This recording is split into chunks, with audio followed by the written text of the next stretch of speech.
Hello, hello, hello. Welcome everyone to another edition of JoJo Tierlist Part 2, Sorting Tendency. I'm here with the hilarious and incomparable Luvis the Frog. And hello. He's going to guide me through this. Yeah. We actually fixed all the duplicates, so look, it's so clean. Yeah, we actually got through a lot more than I expected. Yeah, you can tell when is the correct amount. Yeah, there's no way to just delete ones you already put down. You have to make a whole new chart. That's annoying. But yeah, just to reiterate, we have a few different tiers here. Hacks is just basically like plot device level shit. Time manipulation powers. Yeah. Final boss level powers. Then S tier is obviously like the best fighters, the best powers to have, just awesome stuff. You win. A tier is really powerful stuff, like great abilities, all-arounders, maybe some drawbacks, but overall just really powerful.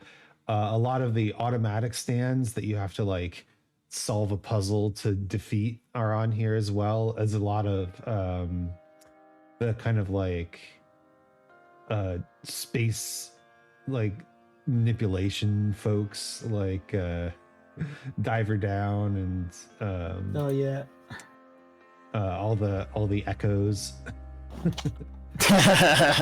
Yeah, all of them. Jeez, why do you get 3 echoes? Yeah. And then in B tier, we had a lot of the kind of like good all-arounder stands, or like very focused assassin sort of stands. Yeah. Kind of the ones that, you know, have a very discrete purpose and maybe a very discrete method, but not like unbeatable. C tier is just average, like it's hard to activate, or the power isn't all that great, or we don't know situational. We don't know how good the power is, like Achung baby, right? Yeah, that's just a baby. We don't know. Hello, Shade. Shade, how's it going? That's a good name. Shade Lotus. Yeah, they're super cool. Yeah, that's D tier we've given to kind of bad. Well, yeah, they're either like really situational or hard to use or bad, or weak. Weak's a good, like, yeah, could be stronger. But also, if a different user had it. Yeah, but also the top of D tier is for stands that are just about, this is like your job. This is your profession. Yeah. Make some good pasta. You're just gonna make the good pasta. And then F tier we've preserved for stands that actually like hurt their own user or can be easily turned against their own user. Like and the plug. The plug. Yeah, like how okay, so you can stick people together, but you can also get stuck together. Sounds awful. It sounds like a part 3 stand. It sounds like a part 3 stand. Like, I don't know, like plug, yeah. And then we have this is just sexual assault tier, where we put stands that we don't want to rate because they're just about sexual assault. It's bad. And not it's bad, not bad. Yeah, bad stands, evil stands for evil people.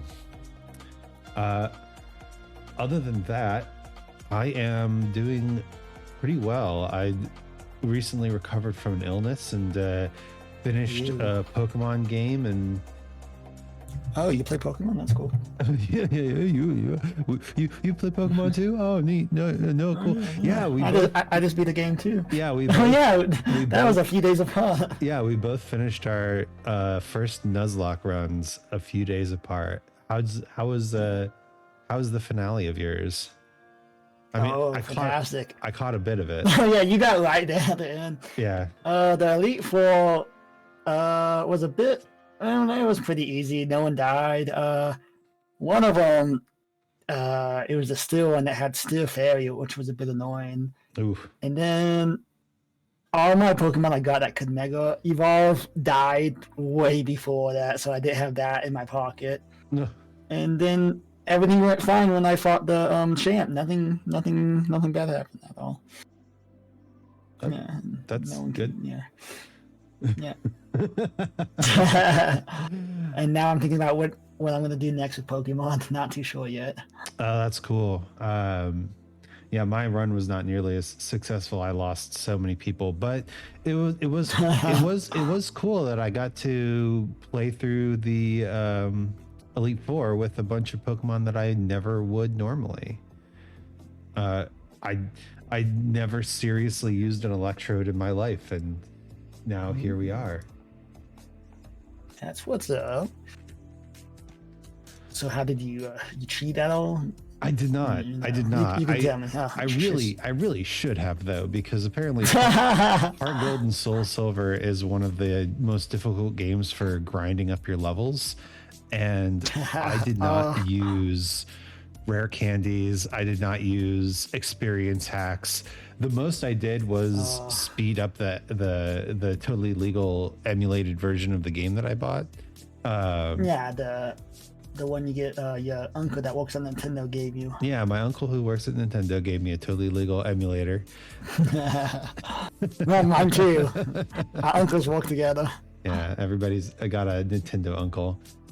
Steve Jobs, my Nintendo uncle. But lucky. But that was a huge boon, because it just takes so long to grind up your levels in that game, with the wild Pokemon being so low level compared to what you need to be to fight the various gym leaders. Yeah, I had to find a good spot to grind before the Elite Four. It took me to the last grinding session to learn that you can turn off battle animations. So I was like, I feel like I should know that. Shade says, I'm animating to get my mind off of some dental pain I have. Ooh. That's why I never go to the dentist. What? Hey. Come on now. We promote good tooth health on this channel. Why do they want my teeth bones? It's not about that, man. What are they doing with it? They're collecting them for their own nefarious purposes. Dental pain. I'll cut you off. I got my. I was gonna say, like, dental pain has got to be up there as like one of the top 4 or 5 styles of pain. Yeah. Plus, like, you can't enjoy food or water, or Shade probably is suffering, so they know exactly. Yeah. You ever get your molars pulled? I got a couple wisdom teeth pulled. I've never had a tooth need to be removed. I pulled my own out since I don't trust them. I don't trust them at all. Just easy, super easy. Pull your own teeth out. It's healthy. I got 2 of my, like, I don't know if they were wisdom teeth or just like extra back teeth pulled out when I was like 8 or 9, and the worst part is them putting the needle in my mouth, and it hurt. And then my mom to cheer me up, she went to buy me a pack of Yu-Gi-Oh cards, but they were like fakes. Oh, no. At like this gas station we stopped at, and I was just looking at them, and I was like, hi mom. Where's this gas? I mean, I did get a chocolate shake. Where's this gas station making bank off selling bootleg Yu-Gi-Oh cards? It was always like you could just like the whole, it looks so awesome. I was like, oh, cool, thanks. I did get a McDonald's chocolate shake there. So what's up, dude? The tradition of only having ice cream when your teeth hurt is, I think, it's like deep rooted into the psyche of humanity. I love it. Yeah, you gotta. I did I did actually in like middle school. like my mom has like extra teeth, and I had like a half extra tooth going on like this inside of my Oof. like jaw, and I did like oh god, I did get a spoon and kind of pry it off and pulled it out of my mouth because it kept like getting stuck on my tongue, and that hurt. So I just so I pulled out a half tooth once, which it didn't have a root or anything. Ooh, so that's just ooh. Yeah. I can't. But yeah, I have trouble picturing that without like cringing. Well, it was like not like super, like it was just on the inside, not like super no root. And it was like halfway already there. I'm like, yeah. Doctors are chumps. and you can quote me on that one. Doctors are for chumps. Put it in the logbook. I disagree. I've been to the dentist a lot of times. The dentist, they compliment me on my toothbrushing and flossing. I take good care of my teeth.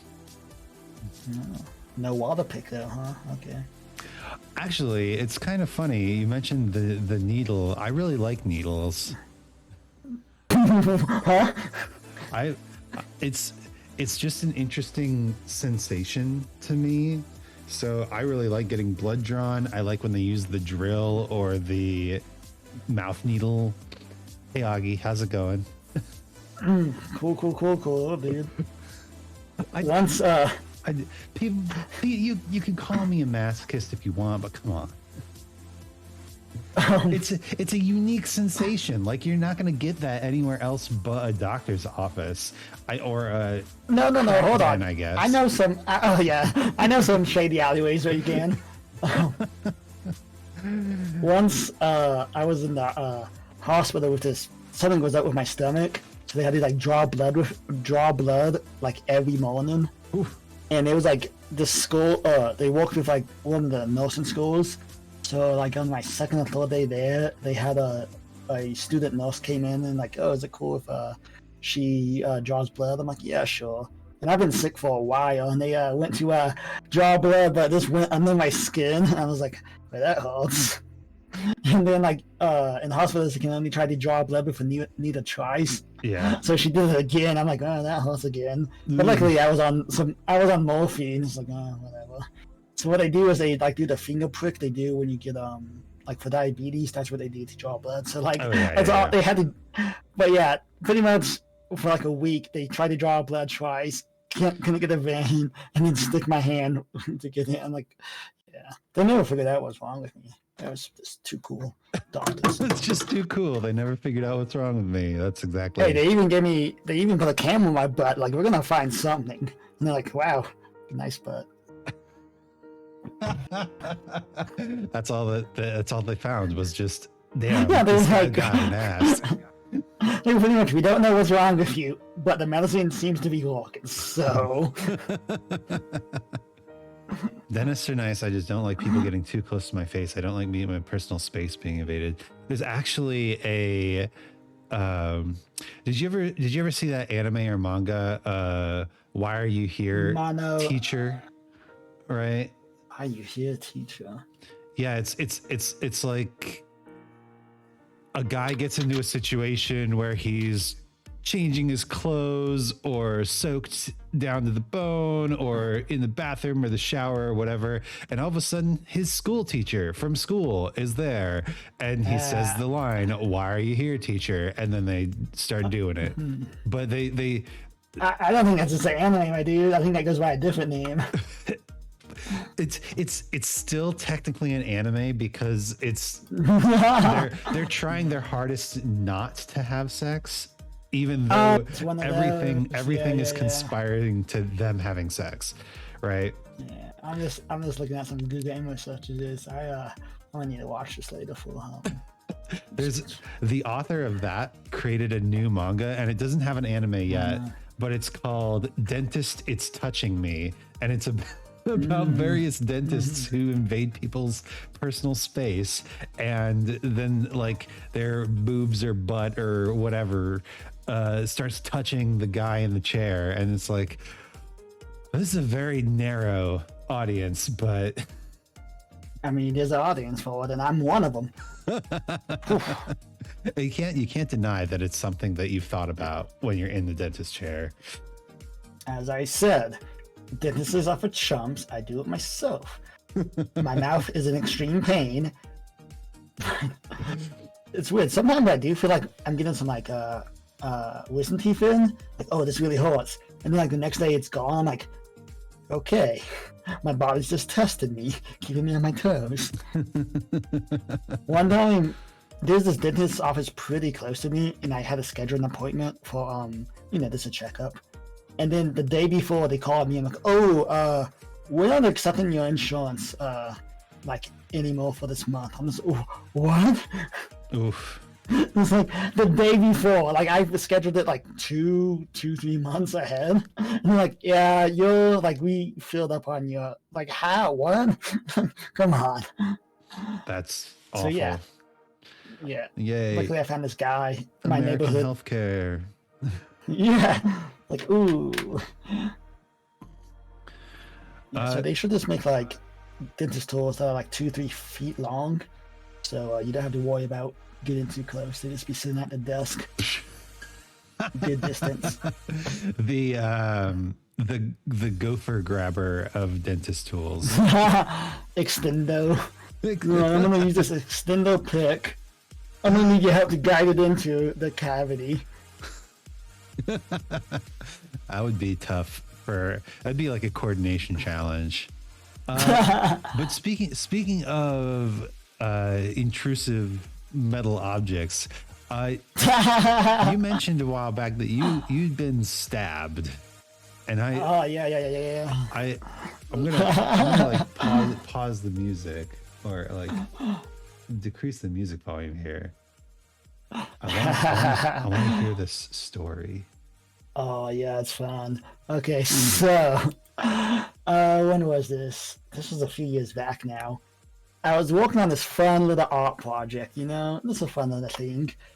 And then these group of ninjas came at me, and that was a situation. Is what I would like to tell you. But but what really happened is that I was working on this fun art project, and like, I had to get little slivers of tape. And if you try to cut tape vertically with scissors, it just sticks to it. So you have to use a knife to cut it, right? Yeah. So that's what I was doing. Everything was working fine. We all know that. This sounds like it's going to a bad place. Did you stab yourself? No. No. Let me explain. Everything works out perfectly fine. Okay. That's not what I... So, and then these ninjas come in. And, one thing leads to another, and me trying to make up more lies isn't going to help anybody. But, So I was making these little slivers. I put my knife. It's a nice. It's a Gerber. This nice little 3-inch knife. I put it on my desk. And as I was working, my desk wasn't really solid. You know how it goes. And when something falls, you like falls between your lap, you try to catch it, you like closing your legs. Yes. Really fast. So my knife happened. I'm like, oh shit, I gotta catch it. So I slammed my leg shut. Oh no. And I was wearing sweats at the time. Oh no. And it just went right in, huh?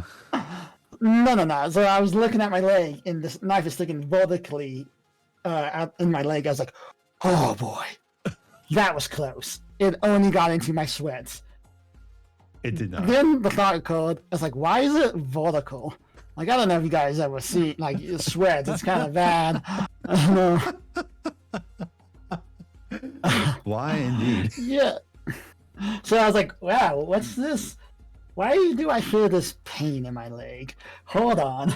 Oh, cool. What's this warm liquid going down my leg? Man, let's get this knife out of this way. And this is something I always remember. So is pulling this knife out of my leg, just feeling it out. Dude, yeah. Now there's an interesting sensation, huh? And then, my body's like, oh, hey, dude, guess what? What? Pain. I was like, oh, cool, I'm good with pain. Not this kind, homie. And then, oh, dude, it felt like, first of all, I don't know if you've ever been stabbed, but like your nerves, your muscle, and then part of my bone was like, hey, did I get stabbed too? I was like, oh, I don't know, let me check. So I take out my sweats. There's this blood rushing down my leg. I was like, okay, cool.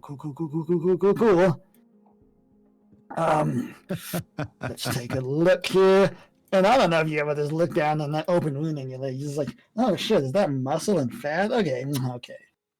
So I was like, oh, this is like, first time in my life, like, I'm happy to say I've never had that go experience. to the hospital.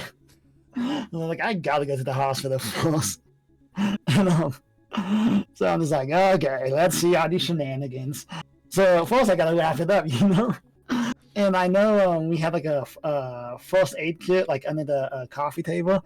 So I'm like limping over to it. Luckily my room was pretty close to the living room. And when I was getting there, some blood spurted out, like, so I'm thinking, oh, that was not good. All right, let's see here. There's a big vein behind my thigh. There's no way I accidentally hit that, right? No, I'm trying to think of all my myology. I know, I'm like, okay, think. Okay, there's no way that hit me. Oh my god. No. So you hit like the biggest vein in your goddamn leg. No. Nah, couldn't be. It was fine. Oh no. But yeah, then I opened up my the first aid kit, and there was all this like normal bandage and stuff. So I'm like, are you kidding me? Like, no, to be fair, this pain was excruciating. So I'm like, okay, cool. Like, it hurt so much. I was like, oh wait. In my like junk drawer in my room, I had like there was these like medical wraps that I just got, like these tiny things that they have on like other first aid kits. I just in my room. So I'm like, oh, I think I have those somewhere. So going back to my room, just dripping blood everywhere. Mm-hmm. You can clean the floor later. Go through my, yeah. I was looking for drawers and I found it, but it's so small. It was like less than a thumb, like half of a thumb width and thing. I'm like, oh, is this enough? Open it up, start wrapping my leg up. It was a lot more. I was like, oh, cool.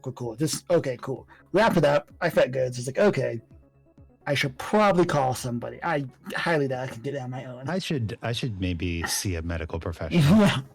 So I was like, my dad's close. He walks about 5 minutes away if he hurries. So I was like, I call him. So I called him up, and I like never call my dad unless like even especially when he's at work. It's no big deal.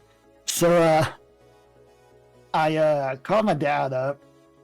Oh, and I called him up, and I was like, oh, hello, Father. Terribly sorry to disturb you, but I have accidentally impaled myself with a knife. If you would kindly come and take me to the nearest hospital, much appreciated. Which is what I was trying to say. Dear But Father. what really came out, was like, hey, Dad, I accidentally stabbed myself in the leg. Can you come take me to the hospital? Okay, cool, thanks. So I hung up. Man. So I was like, man, I should probably put some shorts on. I don't want the ER people to accidentally see me in my undies. It's not like they see some shit every day. So I, when I was trying to find some shorts to put on, I started to hum to myself because I heard like, oh, if you hum to yourself, it helps the pain. I don't think that's true at all. So I was like, as I was putting on my shorts, and like, my buddy's like, why are you lifting up your leg, dude? You just got stabbed. Don't move your leg. I'm like, shut up. I need to look decent.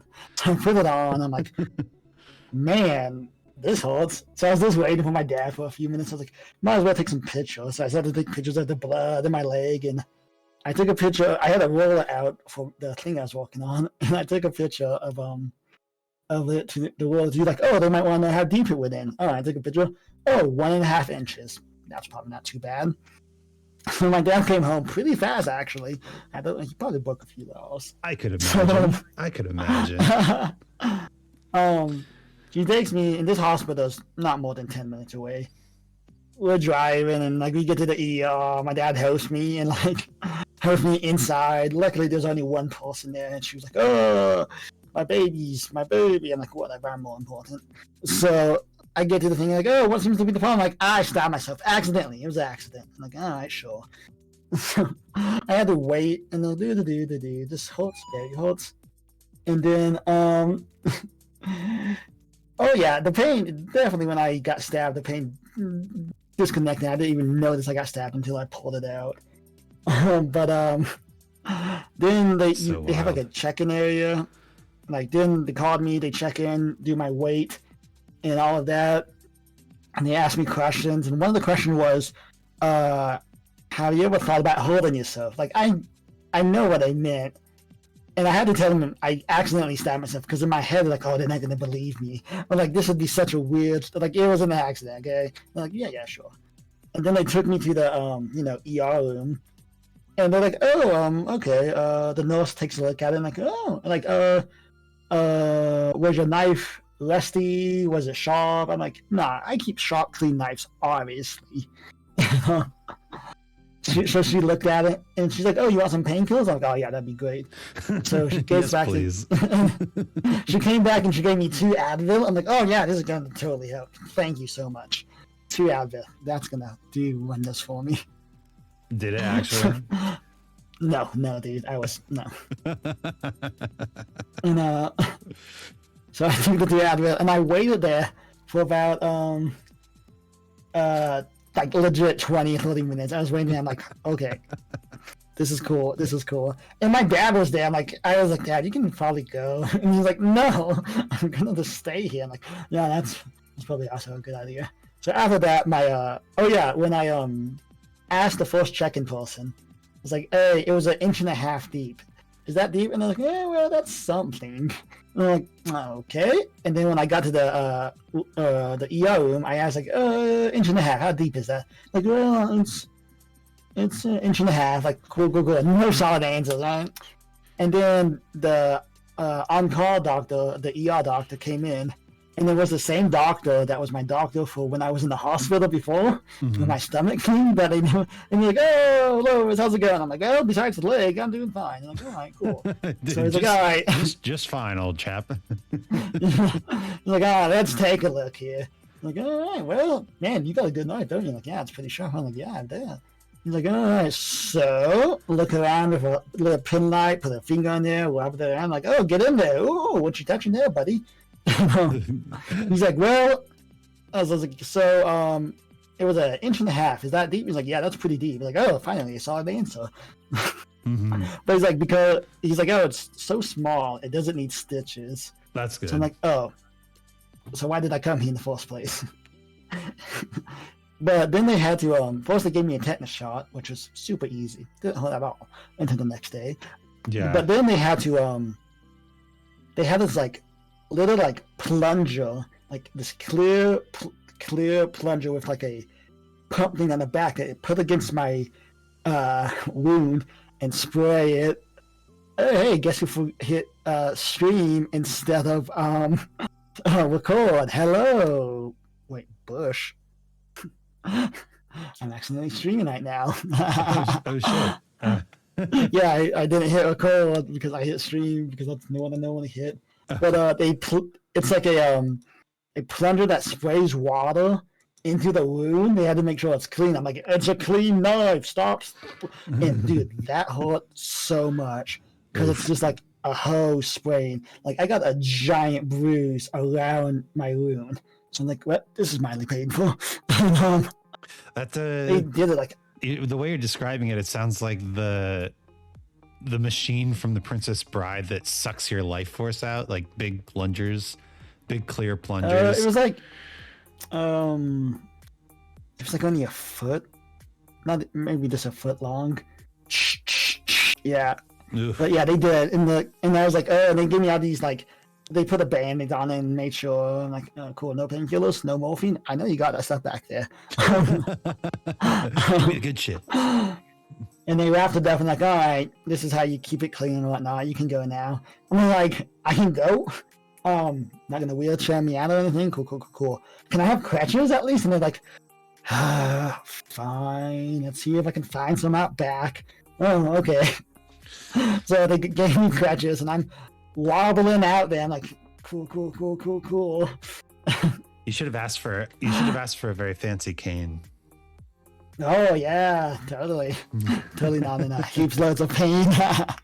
But I get home and there's lots of blood. Before I left, I asked the doctor, "So what's good for cleaning blood?" He's like, "Oh, peroxide." I'm like, "Oh, good to know." So that was good to clean. That's the person to ask, right? The doctor. Yeah, exactly. But when I got home, the next I had nerve damage because I cut a few nerves when I got stabbed from the wound, which was like my inner right thigh, like a third way down to my knee.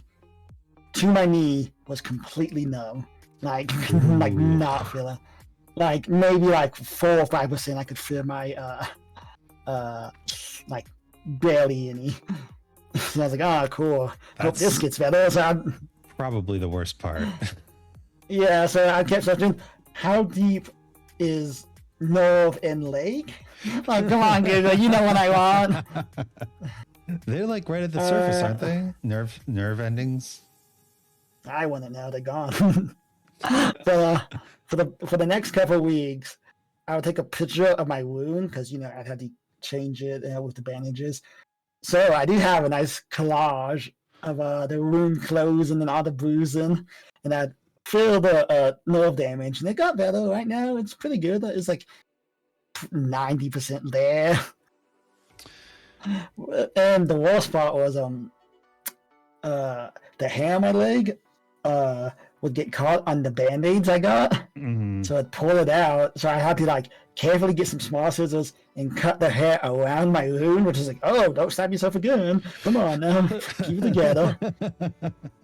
But yeah, I pretty much pinched a knife between my thighs.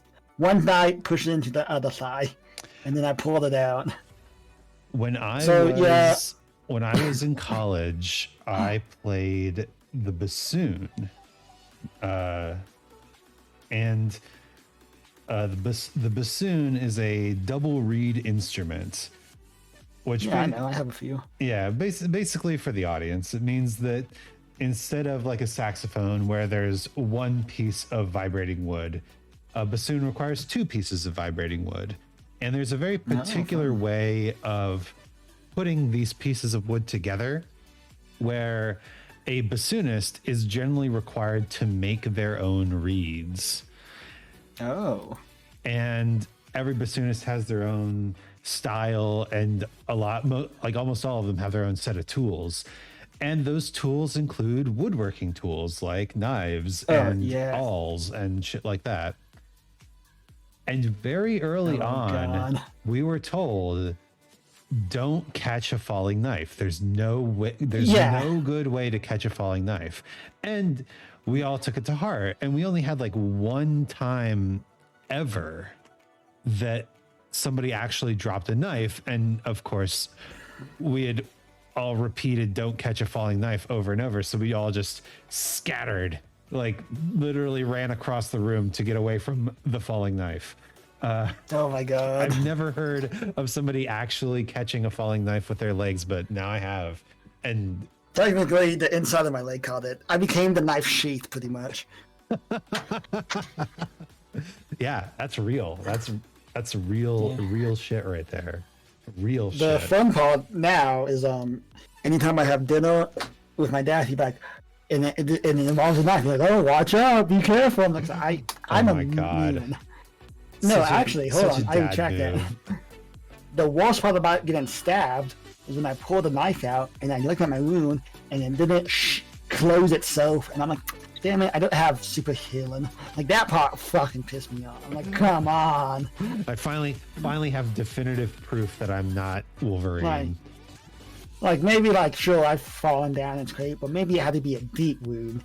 Come on. So yeah. Activate my healing factor. So now anytime I see like a show or anime that has somebody getting stabbed, the stabbing part doesn't fuck with me. It's the pulling out, because that is like, oh, that is in my my leg triggers. But yeah, anytime I see somebody pull a knife out, I can't handle that well.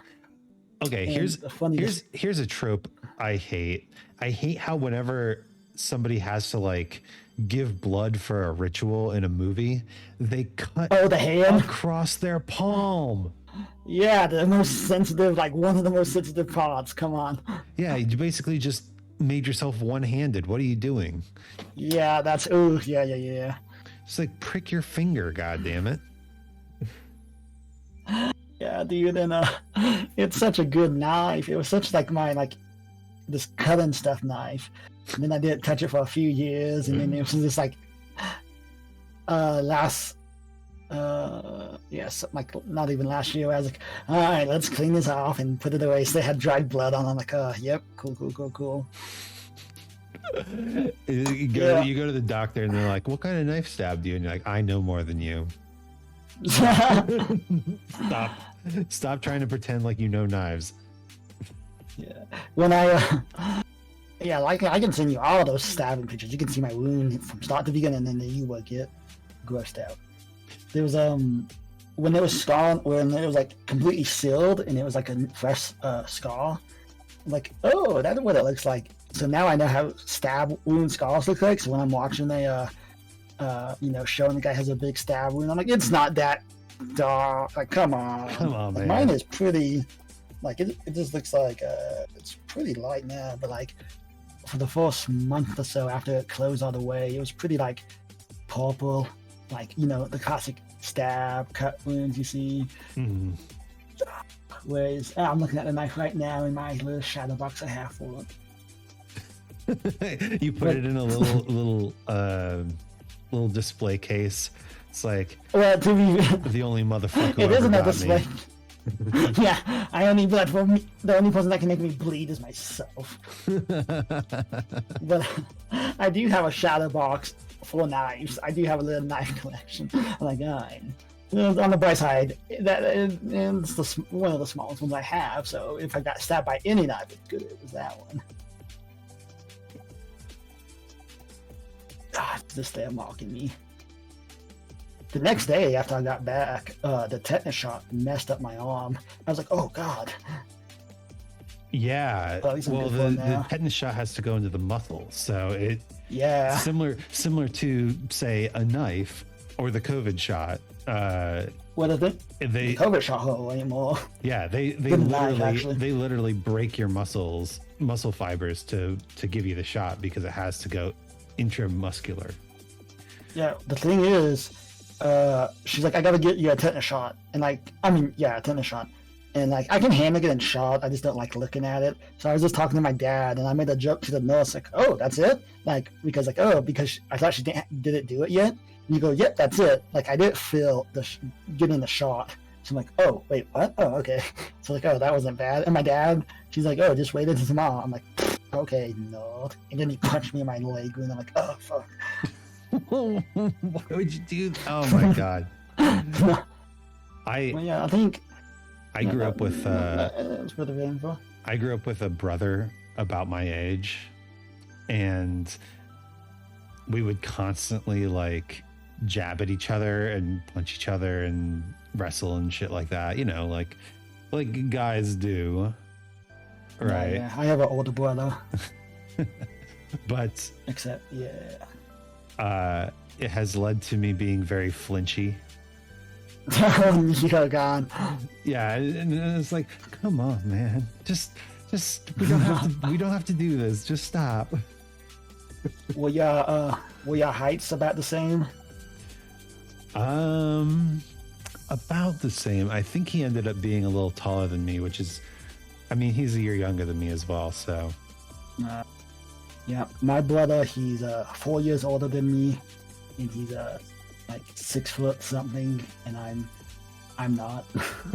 He was like, the thing is, like, I'm the youngest of the youngest, and like my uncles and whatnot are like 6 foot, but my dad is short, like average.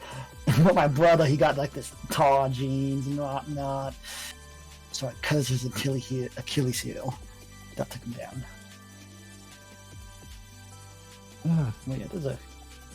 I'm an oldest child, but it was interesting because my younger brother was like taller and more social and better at sports than me.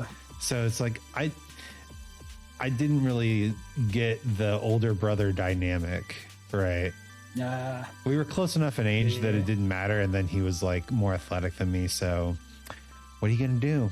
Just be a little nerd, hang out in my room, and play Fire Emblem. Yeah, my brother and I, like, people don't think we're related. We look really different. Like, I have long flowing hair, and he has a beard, a long scruffy beard that you feel like you should give him change if you saw him on the side of the road.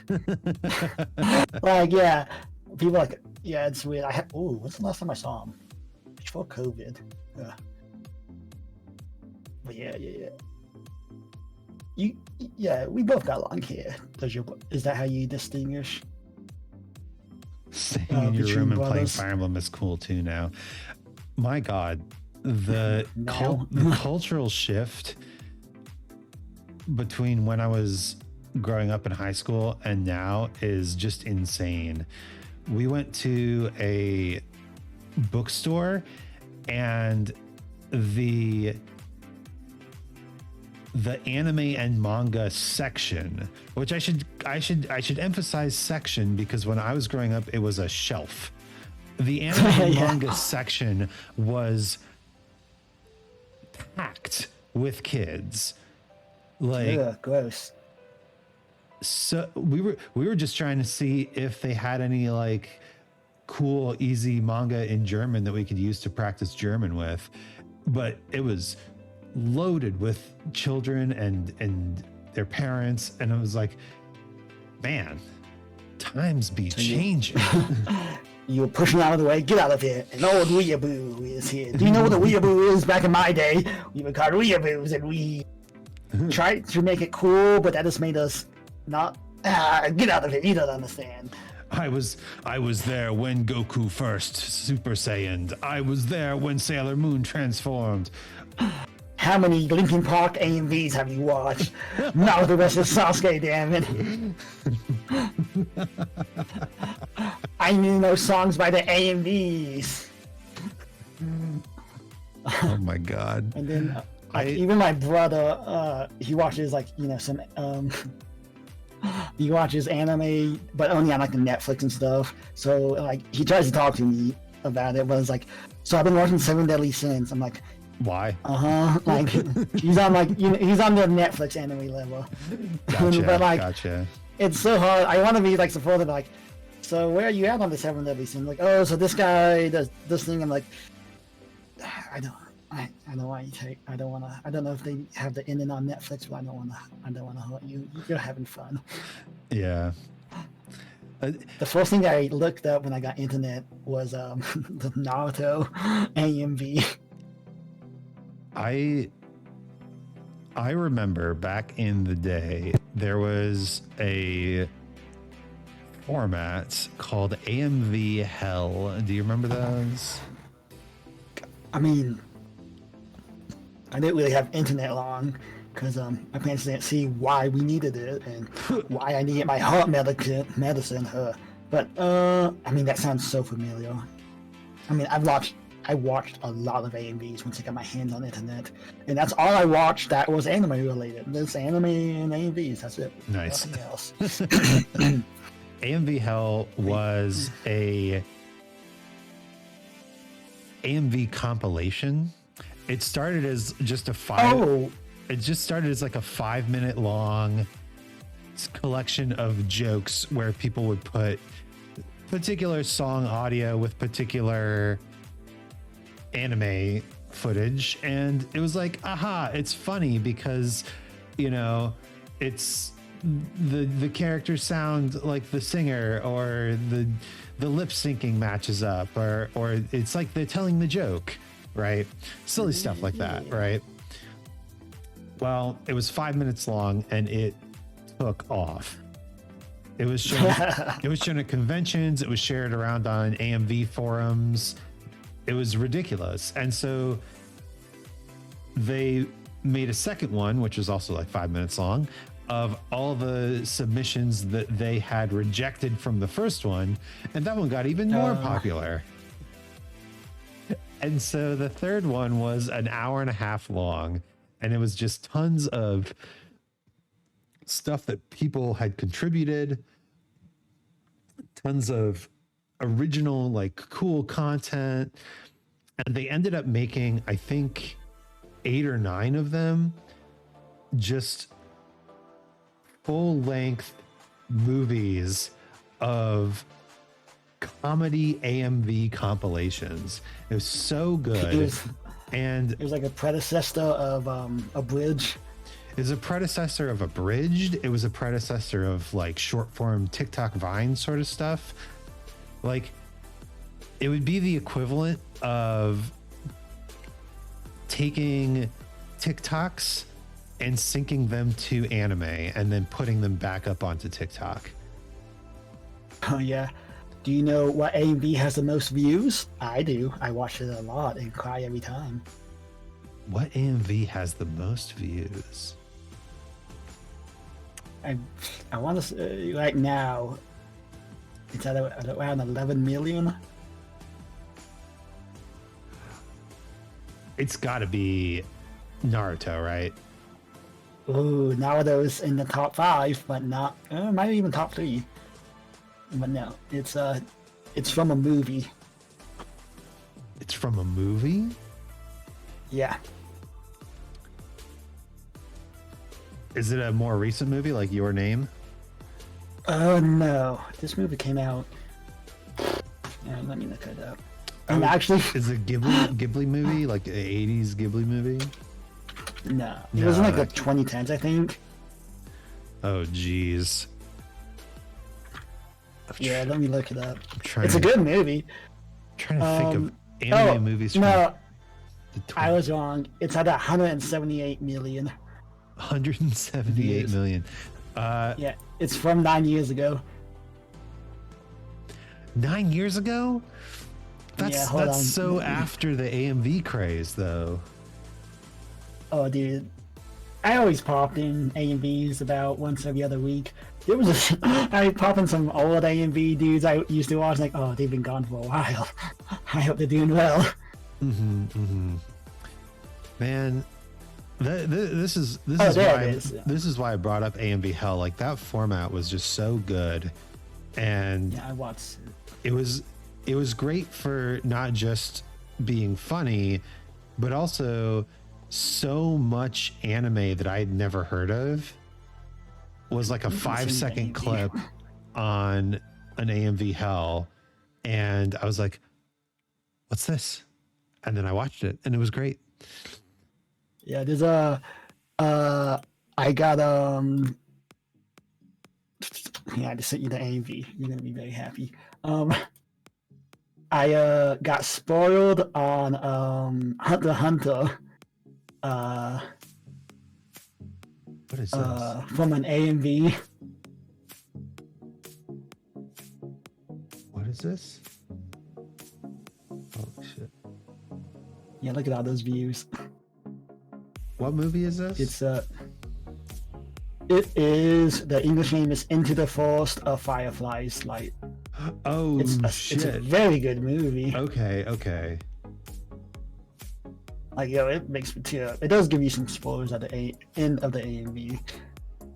But, it's a very good story. It's very, like, I don't know, like summer afternoon vibe. I'll have to look that up. Yeah, that sounds. My wife and I have been watching a lot of cute, like, chill anime recently because we're doing a lot of life stuff like job hunting and shit. So we need something to relax to. So that might be good.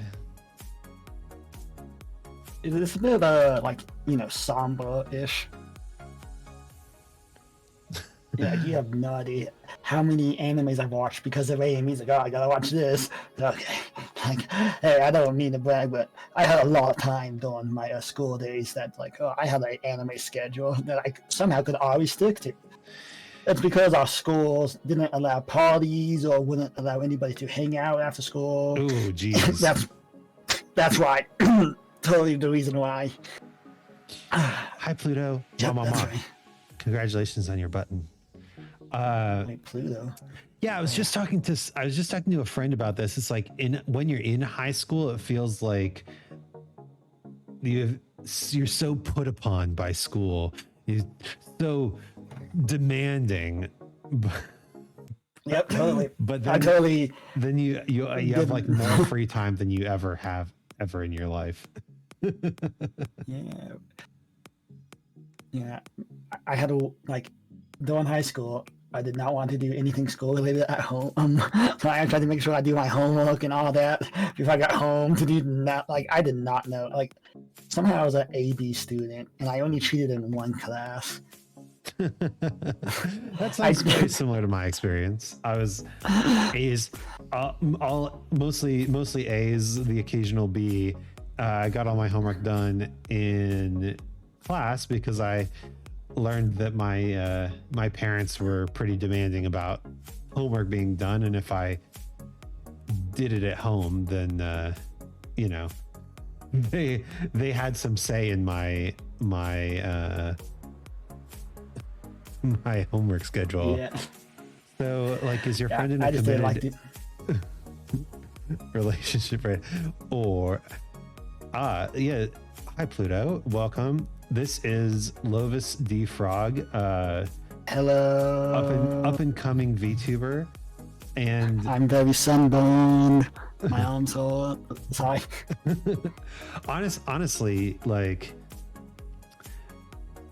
I was talking to Banicula about different kinds of networking, and she said that one of the ways of networking that is really good is when you find people who only have like a couple viewers and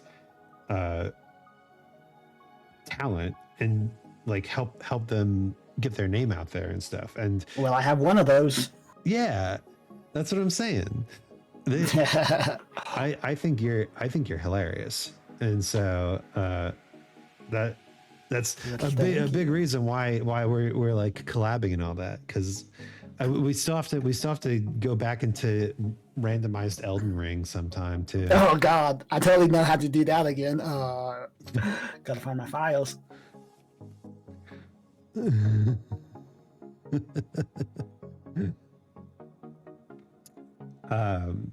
We also have a JoJo tier list that we should do. That we should totally get on sometime. I'm gonna give this tier list a little heart face. Oh my God, this got $200. What? Oh my God, I get so much money from those. You got hooked up with the tier list maker. The tier list maker bread. So shall we get into this? Yeah. Well, so do you have the wiki pulled up? Oh yeah, I got it. I'm all set for you. So the next boy we got is Limp Bizkit. We be rolling and rolling and rolling, which is the only song I know. Rolling. What about It's All About the He Said, She Said bullshit? Limp Bizkit is the one that isn't that the one that the user like has to die for it to work? Yeah. Okay. So it is a pure stand ability. It is a pure ability stand that allows Sports Max to turn deceased corpse into invisible zombies, including his own. So he doesn't have to die. The but invisible when he zombie does, one. Okay, yeah, actually, that is really good. It's pretty good, because when I first what I was thinking, like you, like he had to die, but no, he can do it when he dies. So he can do it to other people and himself. So I think that's pretty sexy. Yeah, I would say that's definitely B tier. Yeah, that's what I was thinking too. Okay. Because you get zombies, but they're still zombies. Definitely. Nice. Also, Pluto, are you okay? Okay, your friend okay?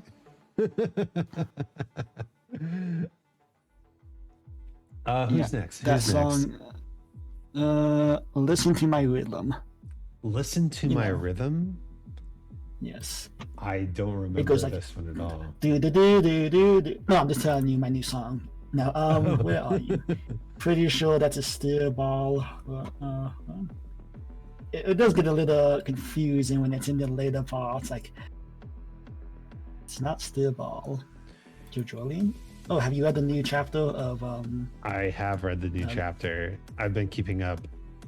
It's so that dumb, but I love it. Yeah, that's like it came out earlier. Like I thought, I don't know, maybe I got my dates wrong, but it seemed like it came out sooner than it should have. Pluto, if your friend is sleep deprived, then you have to do the responsible thing and shake him, shake him. Not do the judo chop, sleeper hold knockout. No. Listen to me. I'm the cool. Yeah. Okay. So it was. This cool cat. I remember him. He was a little bomb clock guy in the Still Bar Run. Yeah. Listen to my rhythm, or in Spanish. Never mind. Nope. Not gonna even try. Is a stand of. Yep.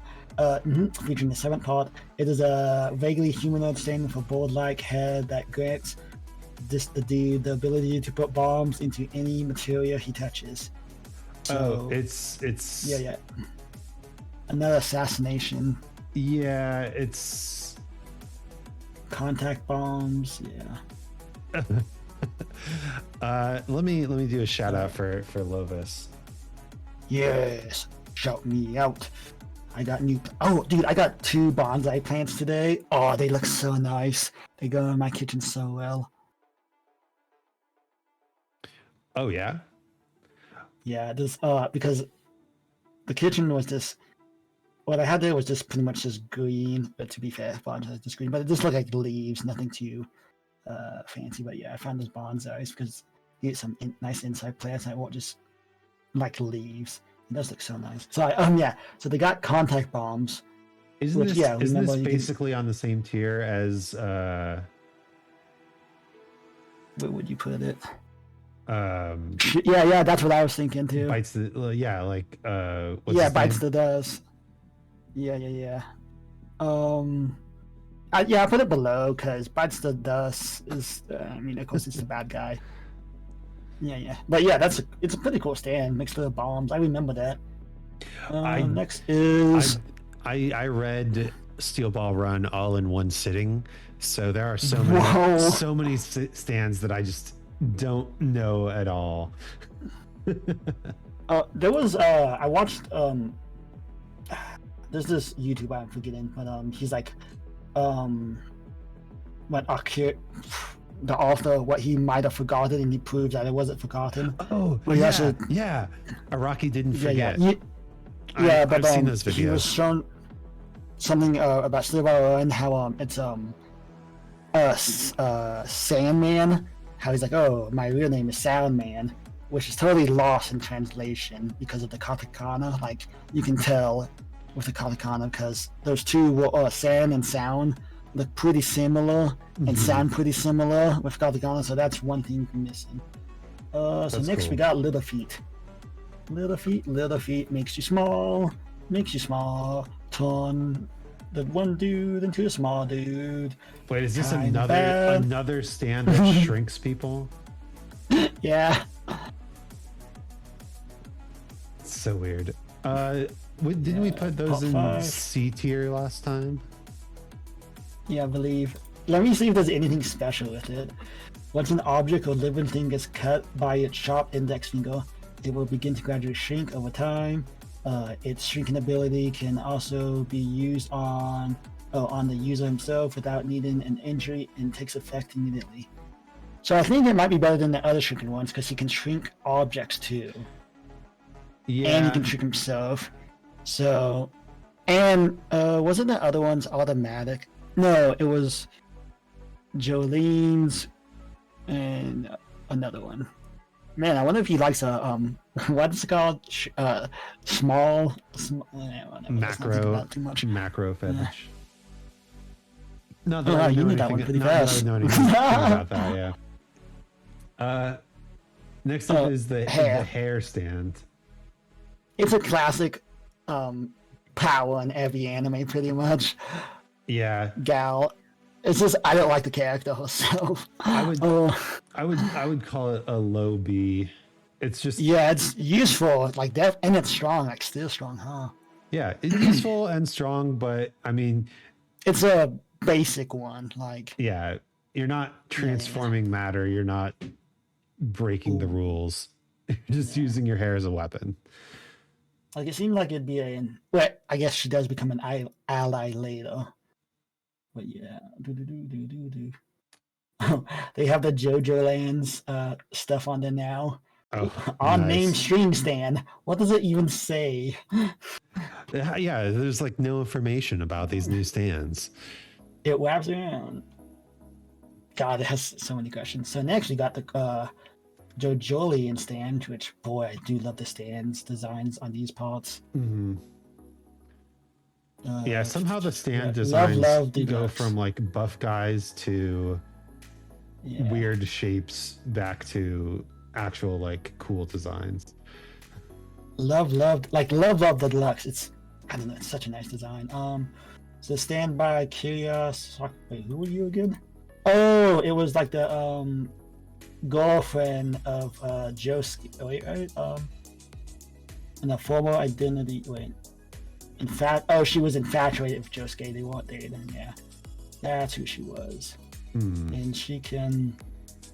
There's a human engine that makes her hair. Oh, it's the hair one of JoJolian. That's right. Ah, okay. Well, we can put that the hair in exactly the same spot. Maybe slightly above. It seems a little stronger because it can make the hair go. The other one can, but it's a hair stand. It's a hair stand. And then the next one is Lovers. Which is the part 3 ones. So that's it's gonna be a basic. The invasion and controlling one, isn't it? Let me double check. The level like the stand part 3 ones are like either basic or just like out there. It's very cool that they don't have it in alphabetical order too. Very cool. I'm going to give me just a second. Levels or the levels? All right, Sprite. Good evening. How's the rating of JoJo's? We're getting through it. There's so many stands. I'm going to say go follow. Lovers. That's right. Oh yeah. Oh, guess what? It's another shrinking one, but this time it shrinks to get into your ear and cut you up. Yeah, it's a tiny little guy that gets in your ear that then Star Platinum can shrink to. Yeah, of course. Yeah, I know it has to be one of the weaker assassination ones. True. Yeah, let's put it. It's still like strong, except the guy is just a huge jerk about it and doesn't actually use it to kill anyone. Just use it to emotionally blackmail. All right. This one. Oh, this one I can probably take a wild guess where this one's gonna go. Axe. Right. Made in heaven. Let's see here. Let me just look at the Wikipedia. Let's see. Does whatever the fuck it wants. Yep. With the ability to accelerate time using gravitational force for everything except living things. It was considered by Dio to be the ultimate stand and the key to achieving heaven. Ridiculous. Yeah, you can control gravity so much you can control time, which means you can recreate the world so everybody remembers the past life. The whole you literally just the stand allows you to restart the universe. Abilities, time acceleration. Ridiculous. Yeah, I mean, those chapters of it showing like the time going forward is so good. Like, beautiful. To be honest, I haven't finished watching the anime. I have not either, but you know. We know how. Yeah, like yeah. Honestly, Netflix is like, hey, I've only seen bits and pieces of 4, 5, and 6. I only watched up to 3 all the way through. yeah, I watched when part 4 came out. I never read JoJo before, but I was like, oh, I want to watch this because I'm gonna have to read everything. Oh, they have animes, and I watched part 1, part 2, part 3 in their own days, back to back. Like first day was part 1, second, and then like, all right, cool. Now I can watch part 4, and that came out. And then after part 4, and I read pretty much all the mangas. Part 5 was hard because of the scans. Magician's Red. Oh, now that's a classic. Yeah, there's a classic. The first stand we ever see in JoJo. Is that true? Oh yeah. No, it is true. Because he shows it off to Jotaro. Hey, I got a fireball. So control. Oh, my foot's asleep. Robin, it's good to see you. Pirates, right? Steve is taking me to watch a Japanese movie called Suzume. That's the new one by the Your Name guys. You'll have to let me know how it is. I know the director's good at least. I would say Magician's Red probably goes in the same level as Hierophant Green, just like solid punching stand, right? Yeah. And fire. I think the fire is pretty, like, any fire user's good. Mojo JoJo. Why is there not a Mojo JoJo crossover? There's gotta be. It'd be too powerful. It'd be too powerful. What would Mojo JoJo's stand be? Actually, monkeys dancing. Did you see? There was a Powerpuff Girls episode where they parodied the Beatles, and a bunch of the villains got together to form the Beat-Alls. Yeah, they just kept dropping song titles and references. Cool. Wait, are there any? There has to be some Beatle stands. Are there? Oh, no, wait. There might not be, just because it's kind of a different era of music than the stuff that he's normally into, and also copyright. Oh yeah, copyright stopped him before, totally. Yeah, fair. All right, who's next? Wait. Who is that? That's not the order. Oh, it switches around. So the next one there is Madame, which is, I do not know. All right, open up a box of Phyrexia. All will be one, or March of the Machines. Oh, this cool cat. He was the one guy in Steel Ball that like kept shooting them and kept rewinding time on his watch. Only possesses a humanoid head and shoulder. Mandem grants Ringo the ability to rewind time 6 seconds in the past. Time. Yeah, he can rewind time 6 seconds in the past. Nearby individuals affected by this ability will remember the event of those rewound seconds, unless unaware victims will be disoriented. Ringo used this property to disorient Johnny, Gyro, and Hot Hands in an unfamiliar force and make them lose themselves inside. However, those prepared well, like Ringo, take advantage of the rewind to avoid attacks or set up unexpected strikes. Yeah, I remember this one. This was cool. So you can rewind time about 6 seconds. That sounds pretty powerful. Yeah, I put in the A because it's pretty strong. It's time, anything with time. But it's only 6 seconds. We get a few at a time, dudes. That's fair, but it definitely deserves to be in the upper tier of A. Yeah. And the dude was just cool. And next one is, oh my god, I remember this dude. I need to reread Steel Ball Run. That's what I'm learning today. Yeah, it's so good.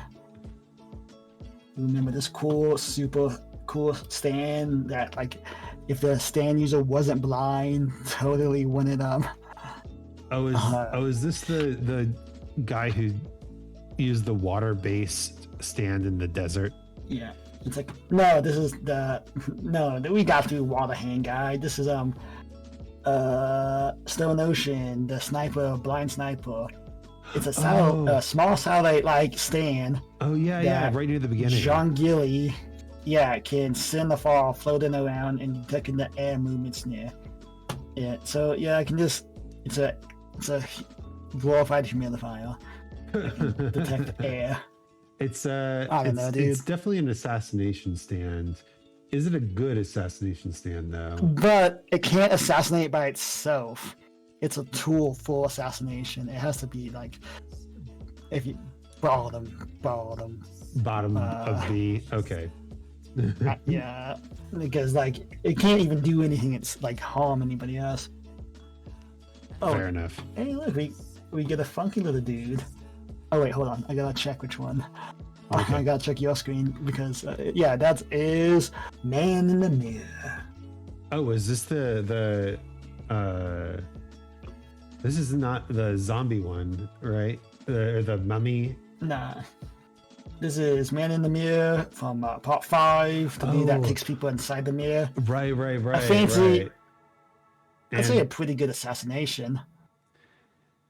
Yeah, I'd say that's a good assassination stand. It's it puts it in its own dimension where you can fight and everything's reversed, so it's a little wonky. But it's still not the strongest. But still, mirror. Oh yeah, he got that. That was cool. I'm looking at the Man in the Mirror. That's how the song goes, right? I'm starting with the Man in the Mirror. No. Look at that dude. Next we got Marilyn Manson, a totally cool dude that everybody has no problem with.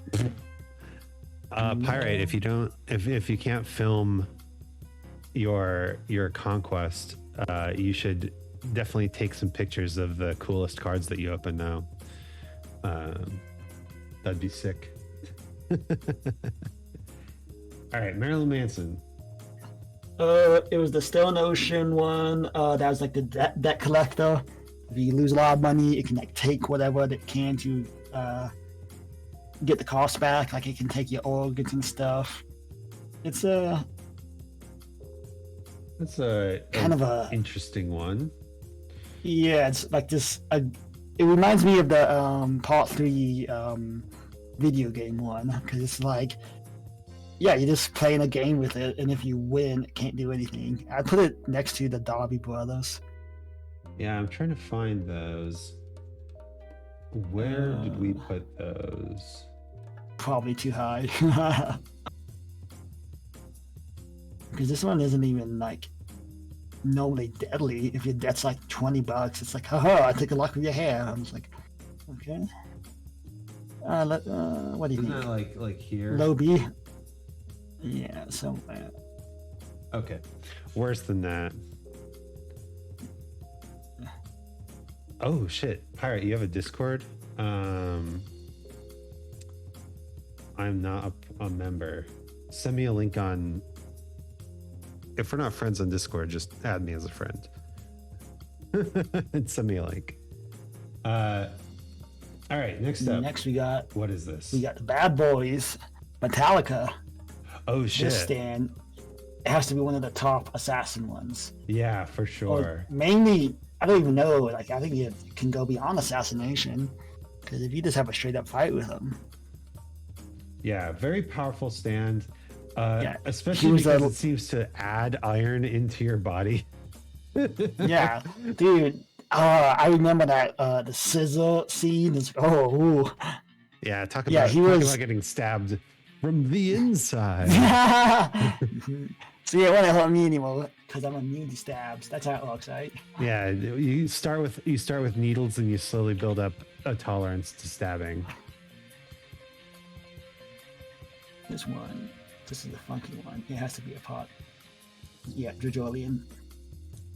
Melagora Man.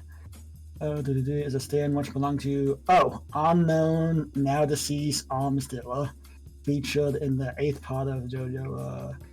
After Jesus. Oh, it's a post-mortem stand. Its ability is to announce its target with money until it's this is the cross one. I remember this one. Yeah. Okay. With the money. Yeah. So this is definitely F tier. Yeah. You have to die to use it, and also your target just gets rich. And then you have to give him that dollar. Yeah. I remember that. That was in the beginning, huh? I was like, right, yeah. That was I mean, early on in every part, they kind of just do the monster of the week format. Yeah, that's it. Villain of the week, just to get people acquainted. Can't wait until we get to scary monsters. Scary monsters. Yeah, but the next one is a pretty nice one, Moody Blues. Oh yeah, a classic. Lets you see people. Yeah, it's a pretty assistant stand. I mean, basic strength, but yeah, lets you replay memories. Oh yeah, events pretty much. I would put this at the top of D tier. It's definitely a non-combat, more profession-oriented stand, but it is a very good one. Yeah. Good if your allies have it. And then we got Mr. President. This is S class. We got a turtle that has a little lounge inside of it. Yes. I think that kind of goes the same with the one we just put up. Yeah, pretty useful. It's a utility. It's a very useful utility stand.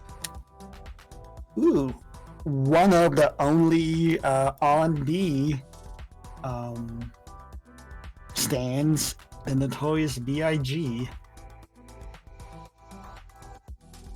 The thing that gets bigger and attacks movement right away. Oh, is this the one that requires you to die to? Yeah. Well, yeah, but if we're just talking about the stand, because they would have been screwed if they weren't in the airplane, because it attacks movement and it gets bigger and bigger. So I think it'd be somewhere in the assassination area. Yeah, it does require the user to die. So I'm gonna say it's like a bad assassination stand. Yeah. You're gonna be like, well, I hope this works. Boss told me so. Yeah, as far as trade-offs go, it's honestly probably one of the best assassination stands. It just requires you to die. So can it be that good? Really, we're rating these by how desirable they would be for us to have. Yeah, there's part of it there. Or how easy it is to handle. The next one is Kami, the King of Nuttin'. Wait, no. The Nut King Call. Nut King Call. This one's interesting. The Part 5 stand of the punk. Wait, no, Nut King Cole, isn't that Joshu's stand?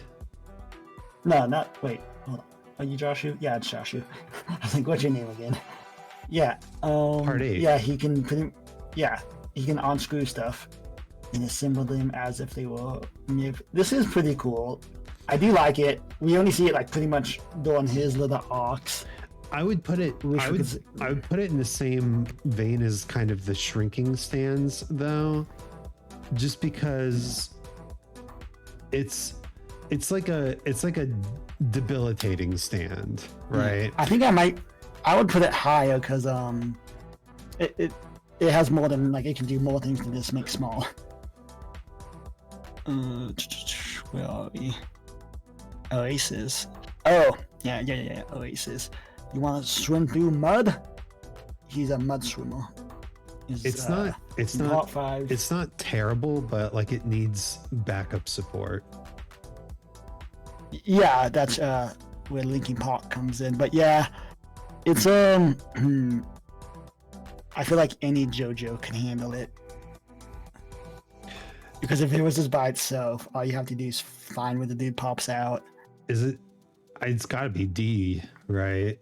Yeah. It's not even that good. Yeah. You can swim through stuff. Yeah, literally made OP by the other stand, which is just OP. Speaking of stands, like, oh, lonesome me. The dude turns into rope, and he can put his body through rope.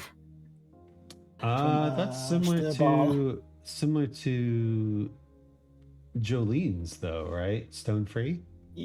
Yeah, I mean, Jolene's is a lot better. This dude only can make one rope, and all he can do is put his body parts, like, pushes his arms and stuff. It's not, this is a pure ability stand that allows Mountain Tim to safely transfer his body parts along a rope. So it's just a pulley system for his body parts. Gotcha. So that's all I can do. It's a clothesline for his body parts. I don't think that's. I think that's good. A D for sure. As soon as you said Mountain Tim, I remembered what this was all about. I was trying to find his name. Like, what was it again? What am I looking for?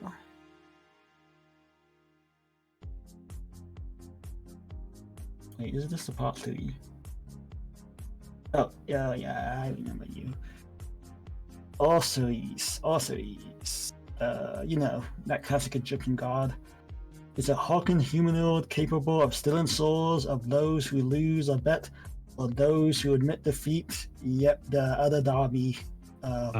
This is the other Darby. Got it. Yeah, the one that can take your soul if you lose. So, where did you put Marilyn Monroe?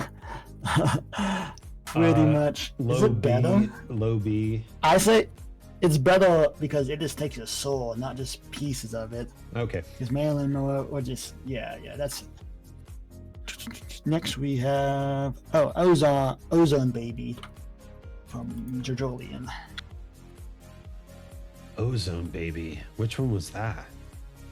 It's a small mechanical stand bound to a toy house that manipulates the air pressure in the vicinity. Oh my god. By that, yeah. Yep. When it is dormant, ozone ability appears as a near exact replica of the Lego Architect White House. Yep. 21,600. He used the actual Lego set. Yeah. It's pretty interesting. Abilities, pressure. Yeah, and then it like messed up. Yeah, made the air super dense. Yeah. And, I would call it a bad assassination stand. Like it's good in a very specific and narrow range. But yeah, I can't even like specifically target a dude. It's like this whole area has air pressure. Now we're getting to probably the best support stand there is. Holy shit! Yeah, Paisley Park. Paisley Park. Like it's just should be a D tier, but honestly, it's like top C tier. It's not a combat stand. It's just the best support stand in the series. Yeah. Oh, you want to know the internet? Yeah, whatever you want. Oh, you want to know how to you?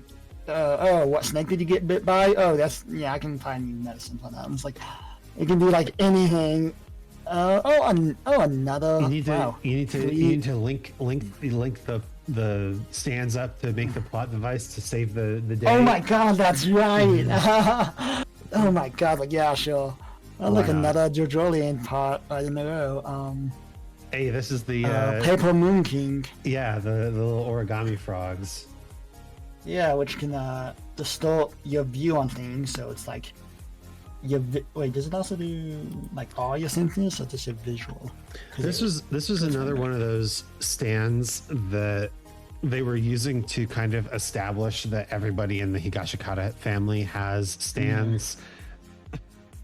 And then it like kind of got funky because it kind of seemed to evolve to be able to change other things, and then century manipulation. Even and then sensory abilities to perceive reality. Yeah. So yeah. Again, alter people's perception and all that. It's all right, pretty good. Feel like it's another one of those support stands. It's like if your partner, you wouldn't want it, but if one of your homies has it, it'd be useful. Yeah, yeah. I hope we see him in part 9. That would be cool. Like, come on. How old would he be now? What's the time skip again? It was like 14 years or something. Give us a random Japanese man who's not Kishibe Rohan. You think he's gonna have the same stand? I don't. I hope so.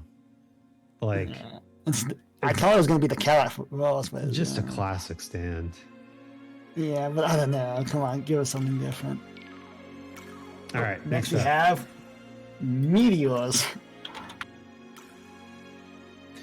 Planet waves. Is this another part 8 one? Nah, this is Stone Ocean. Stone Ocean. Planet waves draw small meteorites from space to Westworld, turning them into deadly projectiles against his opponent. It was when they were fighting, and it was like after like, oh, what's the weakest stand you ever seen? And oh, this one. And he's so he can just draw meteors. That's pretty cool. Not too big. And this was the stand that was originally going to be named Earth, Wind, and Fire. but then was reminded that he already had an Earth, Wind, and Fire. Which this one would make a lot more sense since he uses meteors. Meteors, let me look. Does it say how big they can get? Because we only see it do it once. Thanks for the lurk, Pyrite, and also Solar Bard. Welcome. Hiya. How's it going? Meteor attacking sounds strong. Yeah, it's pretty strong. We only he doesn't last too long. Not as strong as some of like the high powered. I mean, depends on the size of the meteor, right? Yeah, this says let's see.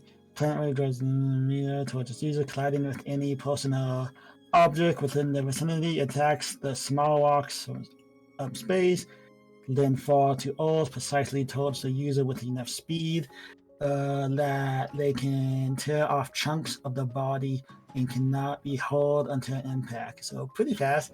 Moreover, the meteorites heat up to 300 C or 5,000 American during their entry, increasing their lethality. The meteors appear in a time span of anywhere from minutes to seconds between each meteor. So it seems pretty fast, but they ain't too big. Okay, so decent head size, decent assault strike power. Not like ending the dinosaurs level. Nah. Okay. It can hurt the user if it hits them, but yeah, I mean, if you have this, you'd be like, I can shoot meteors. Good. Yeah. Very good. That spelling. You're doing good. Next excellent. Glad to hear it, Soul. Next up. We are. Oh my God, there's so few left, but there's so many left. We got Purple Haze. Purple Haze. Okay, crazy boy that punches. Yeah, but also it's hard. Has kind of double-edged sword sort of thing. Yeah, low A is good just because of it. I never read the manga, the short story that he was in that took place after the events, so I don't know how it changed. I'm gonna say high B instead of low A. Like, it's a good stand, but the double-edged nature of it is kind of off-putting. Next, we have Rat. RATT. We got little mice shooting. Legitimately powerful assassination stand. Yeah, like decay, let's see, melting darts, that's what they call it. Can fire off bonded darts which will melt anything upon impact, be it flesh or even metal. Yeah, it's pretty nasty. If somebody didn't have time stocking abilities, they might have been in some bad luck. Yeah, if your stand requires an OP opponent to defeat, then you're doing pretty well. And imagine if one of the sniper stands had this. Rat can shoot darts up to 60 meters away, fire and burst. It can even bounce the darts off obstacles to hit him. Yo, this is one of the top assassination ones. Yeah, that's what I'm saying, for sure. All right, let's talk. This is Red Hot Chili Peppers, isn't it? Yeah, Red Hot Chili Peppers. Can travel through electricity. Can it take things through electricity? I remember this one being pretty good. Yeah, one of the first stands we see in Diamond. Yeah, maybe not. Oh yeah, it's a long range stand too. Maybe not as good as these like automatic stands, but just a solid, maybe near solid fighter. Maybe high B.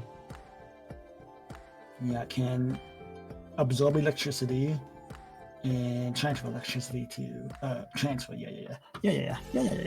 I feel like a lot of the elemental fighter stands are hitting up here in the high Bs. Oh, now we got the one that was kind of seemed weird that they added. Rolling Stone. Oh, Stones. the end of part 5. Yeah, it follows you around until you die.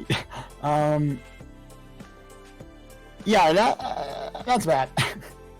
Like, I have a stone that follows you around. Yeah, it's really not good. It's just a plot device, but it's not like a plot device in anyone's favor. It's just like a bad plot device. Oh, look, the manga's in it. Actually, check this out. So even from the beginning, he was cheating death. I'm like, okay. Well, I think now he finally gets you.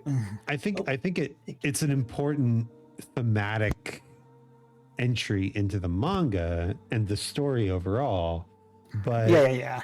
It is definitely not like a stand that would be good to ever see or have or want. Yeah.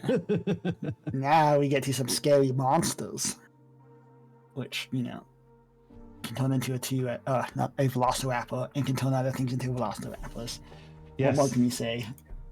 Anything below A class is a crime. Instant velociraptor in a can. Yeah, that's definitely a good one.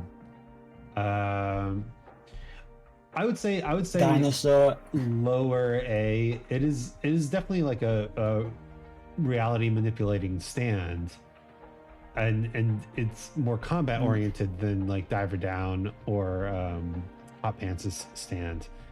Yeah, it's dinosaur infection. Dinosaur infection. And dinosaur morph.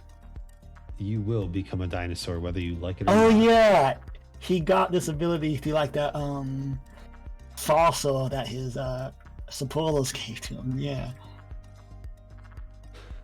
Part 7 is just like, how do we give these people stands? Just however. I call them stands because they stand next to you. Yeah, and the Dio. Yeah, this is it for this Dio's universe. I mean, the news. And the design's pretty sick. Okay, what do we have next? Oh, I bet you remember this one. Scott's Key number 2.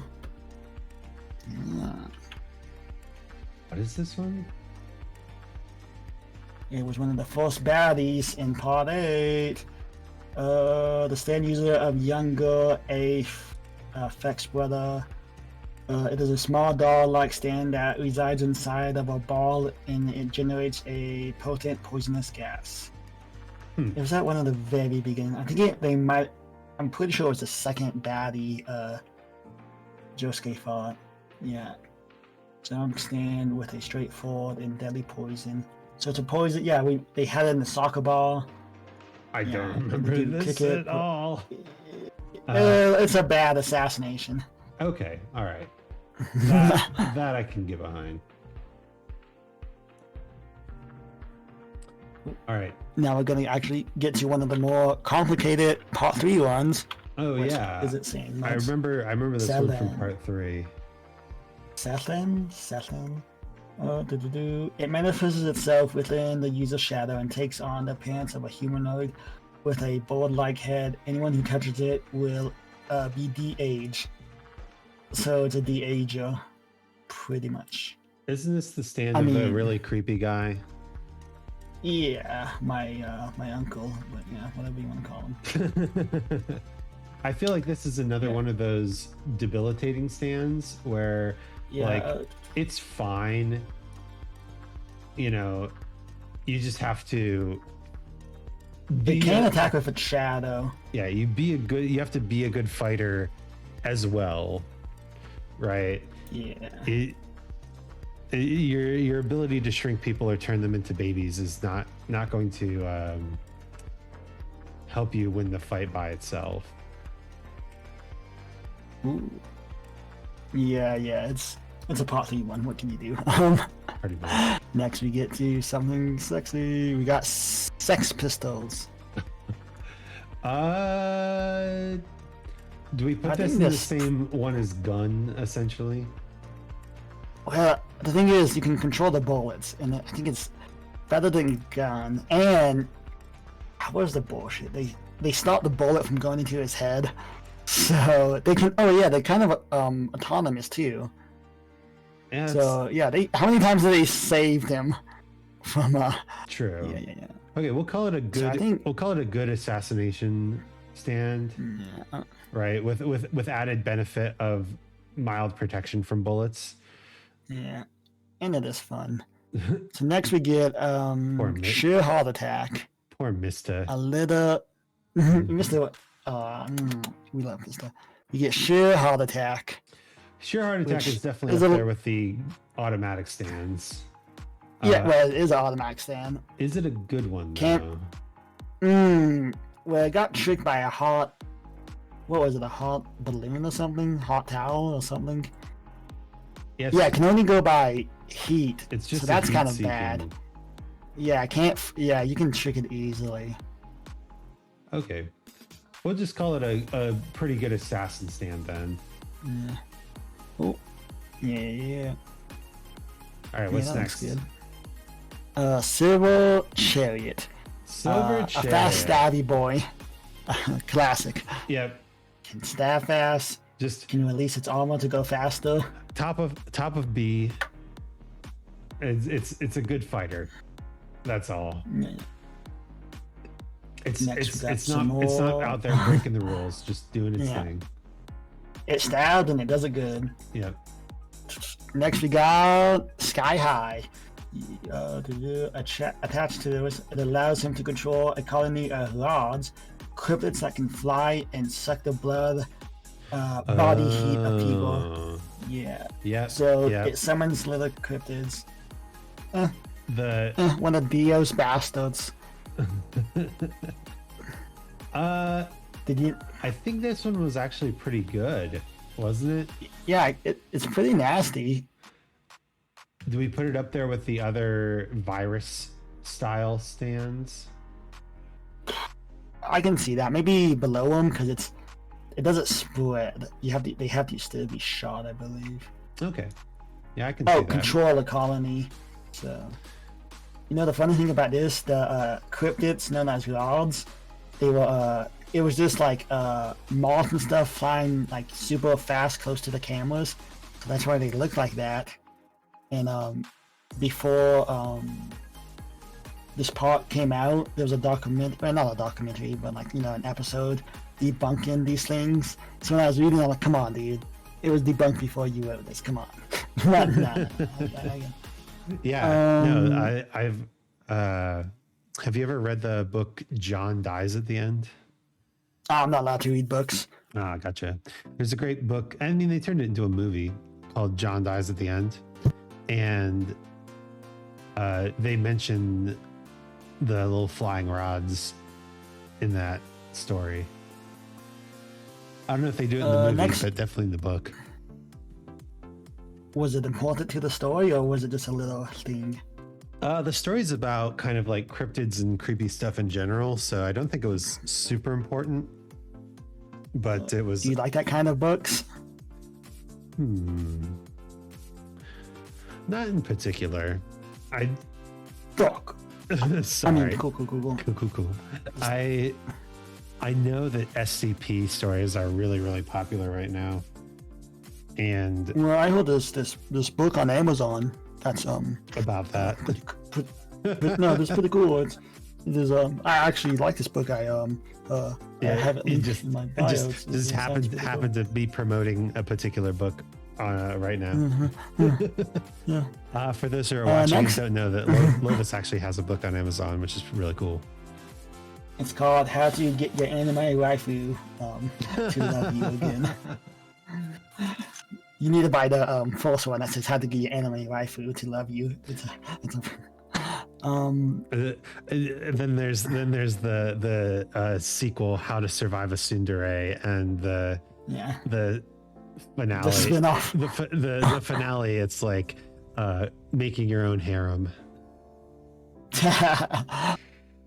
No, that sounds so much work. I don't get. No, you watch ham anime. It's like, God, that's too much. You ever watch those animes when somebody comes and wakes you up? Don't ever do that. No, don't wake me up. Like, oh, you're gonna be late, and then I'm gonna be late. No, get out of my room. No one thing. No. You can try with friends forever. Doesn't mean you can walk in. I've read a fair amount of harem anime in my time, and they definitely scale on the range of dumb to realistic to wholesome to just pure comedy. So yeah, I mean, yeah, so I used to read a lot. Did you watch? I can't read. You ever watch Clannad? Yeah, Clannad After Story. Yeah, season 1 was like, ooh, this harem, isn't this funny? Who's gonna make After Story? Like, oh God, well, everything is awful forever. Clannad's After Story is one of the first ones. Like, this was one of my favorites. After Story is absolutely excellent. It's a shame you have to watch Clannad to get to After Story, but yeah, it's so crazy. Like, I did not know. Like, I was like, oh, season 2, okay, and then I was like, oh. Wait a minute. Why are you sad, buddy? Like, I was like, oh, oh, I do like going into things where I was like, oh, that's changed. Like, I did not know the deal about Madoka Magica. Like, I just missed it. I watched it years after it came out and all of that, and I was like, oh, okay, I guess I can just marathon, because I used to like to marathon some random animes. And then it's pretty nice when you find those, like, you know, the super popular ones that you just miss, and like, oh, shit. Mm-hmm. That's I think what keeps a lot of people in the medium is it's big enough now that there can be these little hidden gems that you find. Yeah, like, and then like, ooh, a 12 episode one, awesome, that was so good. Mm-hmm. Hey yo, it was the season 2. Oh, it's been out for 10 years and there's been no new season. Okay, cool. Time to see if time to see if they finish the manga. Oh, the manga. Yeah. Oh, the manga. Yeah. Manga's still going. Hasn't been updated in 3 months. Mm. Yeah. Oh, and it just came from a hiatus after 5 months. No, years. Cool. Like, I'm really debating about reading. Did you ever watch The Roller Head? Which one? On Netflix. It's like Lizard Head. What's it called? Oh, Durarara. Yeah, that's it. Yeah, I did not watch it. It's so good. Like, the anime CG, but it's like it works so well with its atmosphere. It's like this grungy kind of feel to it. Like, oh, it looks so good. Dude, there has been some absolutely top tier CG. Like in the recent Trigun Stampede. Like, holy shit! It's just. Oh, I still need to finish that. It's just CG, but it works. It's the only thing I don't like about it is his arm. Like, I love the original arm. Like, when you didn't know it was a prosthetic until you popped it out as the gun. I was like, oh, that's the only thing. I was like, come on, the arm thing. Yeah, no, it's fine. That's the one. Well, they changed a lot of stuff to kind of give it its own spin. I mean, there's the gal that follows him around, does she ever get her cape of guns? Come on. It's not a remake or even a remaster. It's like a retelling. Yeah, right? It's definitely a different feel to it. Yeah. Mm-hmm. Instead of knives, it's daggers. And like, oh, what?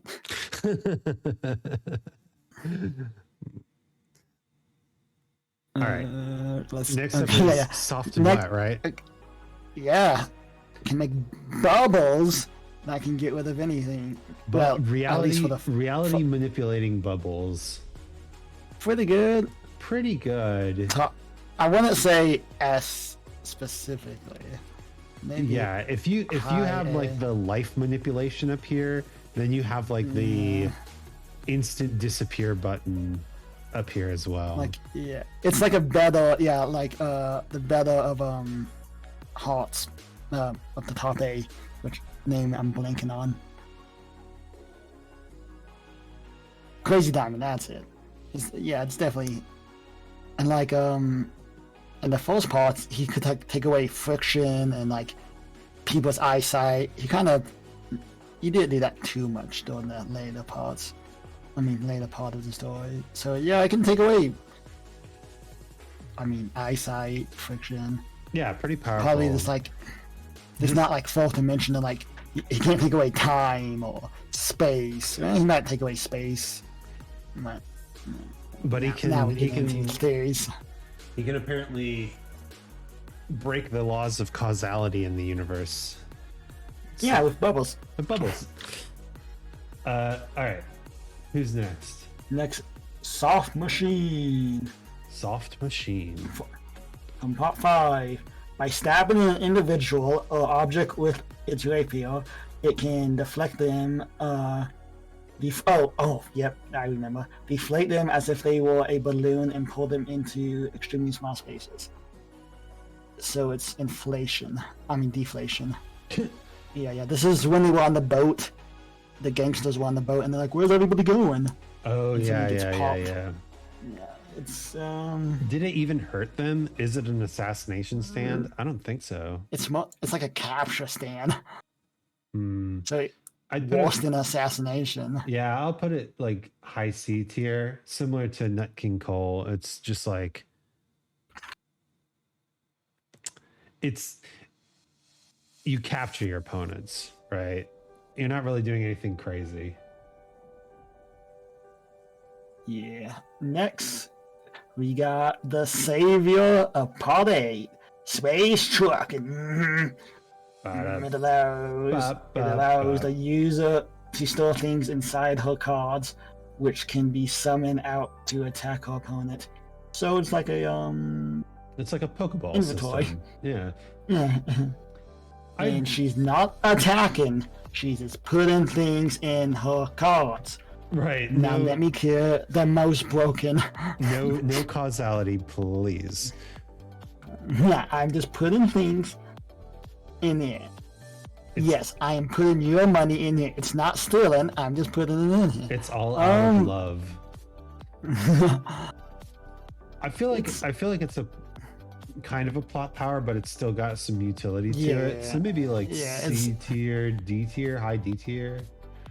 Yeah, if it was just like you saw it before, what it was used for, you'd be like, yeah, it's a utility. It's Batman's utility belt in a deck of cards. What if she had that done in prison?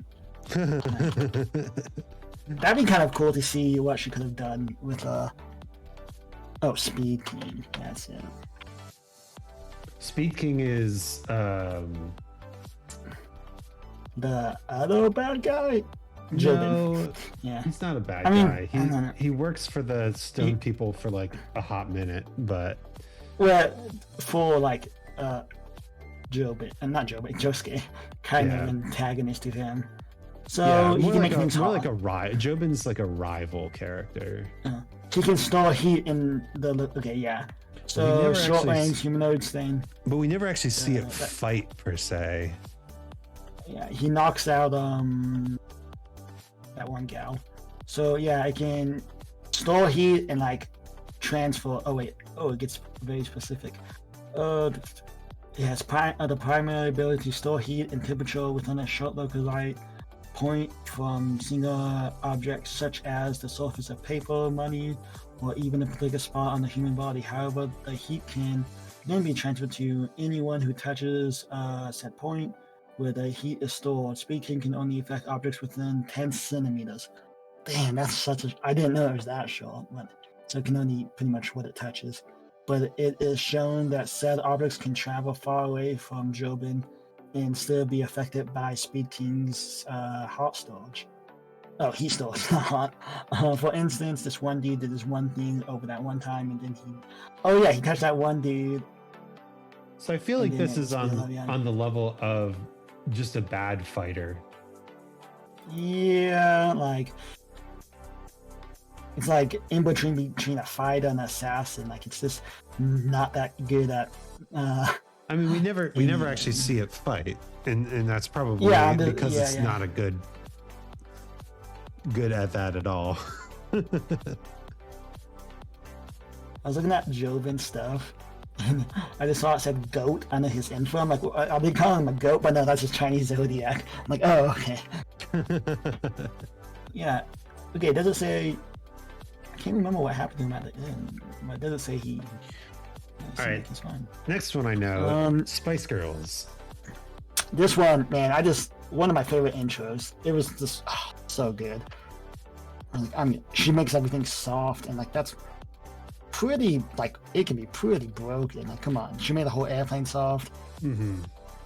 I think it's mid to high B. Mid B. I'd call it mid B. Yeah, not necessarily a great direct fighter, but just strong and good ability. It's pretty unique. I don't think we see anything close to that. Yeah, even weirdly soft and wet was not like that. Yeah. Now, I don't know what this next one is. Yeah, probably like F tier, right? Yeah, let's just skip it. No, Star Platinum has got to be S tier. Yeah, let me see everything it can do. It's Star Platinum. It's not punch good. It's not quite hacks, but time stopping definitely puts it S tier. Superhuman capabilities, strength, speed. Wait, persuasion. What is persuasive? You can. Oh, precision. Okay, that makes sense. Enhanced eyesight, enhanced breath. Wait, they need to breathe? What? Hold on. Because it sucks up. Yeah. It sucks up that one stand. Techniques, punch. Oh yeah, star fingers, which that whole joke about it uses star fingers when yeah. And then of course Star Platinum award. In the prime, it could do 5 seconds. In part 4, it could do 0.5 to 2 seconds. Part 6, he kind of walks out, I guess, and gets it to 2 seconds. Now, in the part 6, it goes back to 5 seconds. So, like, oh my gosh, I gotta do this again. So, yeah, you can't. Yeah, the boy has to be up there. Yeah. Welcome back. Ooh. Welcome back, Pluto. Did you gently and friendly put your friend to sleep? Shake him. No, listen to this step on your shoulder. The next one is Zipper. Sticky fingers. Zipper. Yeah, Zipper like, Man. Yeah, it was like Zipper Man or something in that translation. I really like Sticky Fingers, mainly because how gangster the user is. It's not. It's. I'd say it's better than one of the debilitating stands because it can actually fight as well. Yeah, it can fight. It can have its own dimension. It can take apart the user and downzip his heart. Yeah, I'd put it on the same level as Spice Girls. Just a good fighter with an added ability. Yeah, I'll say it's better than Spice Girls. Yeah. Yeah, its localized name was Zipper Man. It's one of those names that was so bad. Yeah. All right. Next up is Stone Free. Yeah, Stone Free is a good ability. Yeah, long range abilities. Doesn't she like? Yeah, she sews herself up. It can fight. Very diverse. Tactical. Yeah, very diverse. Yeah, it's super tactical. diverse. I'd say it's high A. Of course, it's a main JoJo. Of course. So of course it's gonna be out there. Where are the other like? They're mostly A and S tiers. Yeah, what do you think of like? I think it's around Crazy Diamond level. Yeah. Okay. What do you think? I was thinking it was Front or but behind? I was thinking it was a little lower, but we can put it. Lower. We can put it up there. Well, let's see. Behind Vectors, behind Green Day. Wait, who's that? Who's number? Wait, who was the one behind Green Day? Who's that? Oh, Levels. That's wait. Is that Levels? No, that's the guy from part 7 who snipes. Yeah. It's hard to see. We were watching a horror movie, but then I got reminded of my trauma from barely surviving an OD. It's not fun, but she was cool about it. She's sleeping now. It's good to have friends who are understanding like that. Also, I only recently learned what the sparkle emotes mean. The sparkle emotes. Yeah, I love Gen Z style emotes. I love the use of emotes as their own language. Yeah, just I'm gonna have to ask you some questions after this. Okay, so next we have Stray Cat. Stray Cat. Honestly, by itself, it just shoots air bubbles. So by itself, it ain't that good. Trauma is a very girl boss, you know. It's true. Air bubbles. I mean, it's better than C, but maybe like low B. Yeah. Okay. It still packs a punch. I thought girl boss was a negative thing. That's not very girl boss of you. Apparently. Next, we got Big Boat with Creepy Gorilla. No, orangutan. It's just a boat. Yeah, it's a boat that the monkey can like phase through. Sorry, scientists. I don't know. I mean, but it's a big boat. Pluto is slaying me right now. You know what is girl boss? Therapy. Dance. I get such a delay with because I have your screen full screen, so I see the text, the chat come up on your screen. Oh. So I gotta like see if I catch it. I don't know. It's a big boat, so if you ever need a big boat, but it's kind of in the profession stance, isn't it? It's utility. It's you need a big boat. You need a big boat. You don't mind if you don't mind if a orangutan watches an unaged girl shower? Now hold on. He kills him with star fingers. Next we got Sugar Mountain Stand. You've been witnessed, Pluto. Please act accordingly. Yeah, get it together. Not what I meant, but you know. Sugar Mountain was, if I remember correctly, yes. Let's see, Sugar Mountain. If you read the bio of the Sugar Mountain, the other parties listening have to give you $5. I mean, hold on. Let's see here. Is the stand of a large tree. Oh yeah, it's a stand of a tree.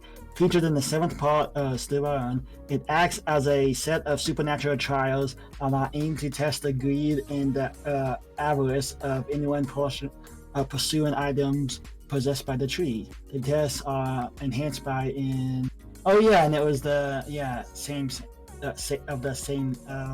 the Guardian, same name. Yeah. This is I remember this stand. Yeah. It was the trial. Yeah, just a weird alleyway. No, it's a tree. It's a tree. Yeah. Where Johnny and Gyro are looking, and it's pretty much the same of what's that old legend? Like the guy throws his sword in the lake, and the magical lake lady is like, "Here's your sword," and it's like a gold one. And like, no, that's not my sword. So like, oh, okay, since you were honest, you can have your sword back and the good gold one. It's pretty much that story. Okay, I'm putting that in D because it's just like weird and nothing. And it's a tree; it can't move. Yeah.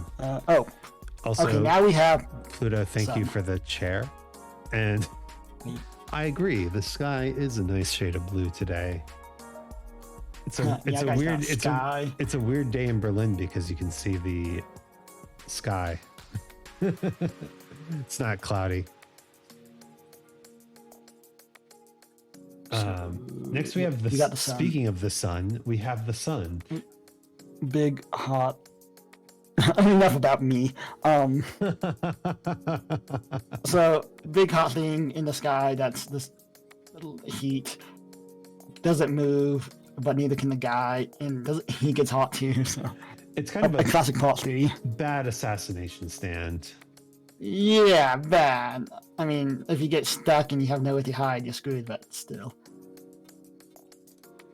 Oh, she was talking to me, fool. Ugh. Any gaze moving on the sky is a nice shade. Wait. Any gaze. I'm your guys for you.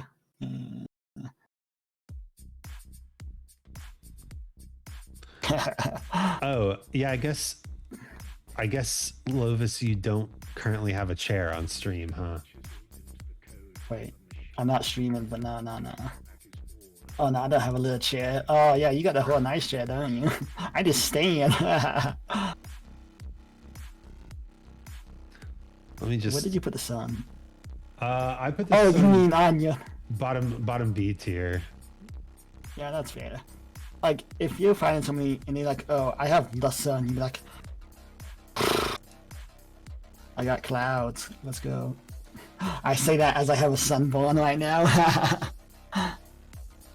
Bro, like, I cannot, like, I need repel or sunburn. My body does not know what tanning is.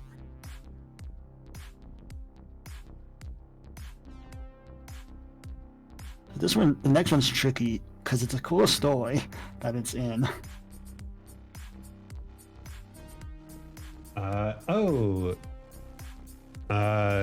Superfly. Yeah. It's look those if you're accepting chat applications. I could use a footrest. Maybe one day you can become a chair. You gotta prove yourself. Here, I have a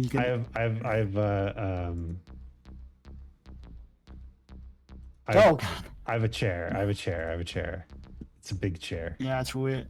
Right before we stream, Isaac said, "You understand your knees like the dog you are." I'm like, okay. Here, well, give you a little chair. I gotta like manipulate the side. Yeah. Man, the chair has a high back. Okay, and then we just throw this back here. There. Now you got a little chair. Yeah. Thank you. You brought it from the kitchen. Nice. I brought this chair over from the kitchen. I'm gonna lower it down a little bit because it looks like you're like. There we go. It looks like I'm just. It looks like I'm your. I'm your little cousin that wants to see your games on your computer. Yeah, we just set it like this, and you're like, "Oh my god, tiny, tiny little bits."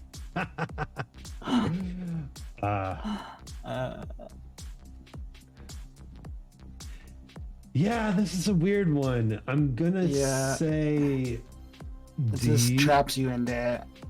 Yeah, D sounds good. It's just almost bad. Yeah.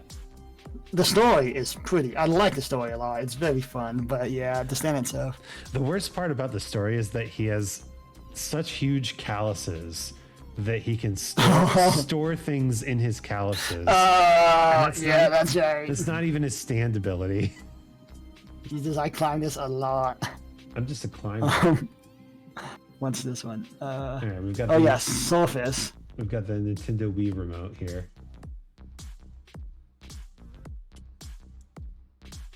Surface was one of the first stands in part 4.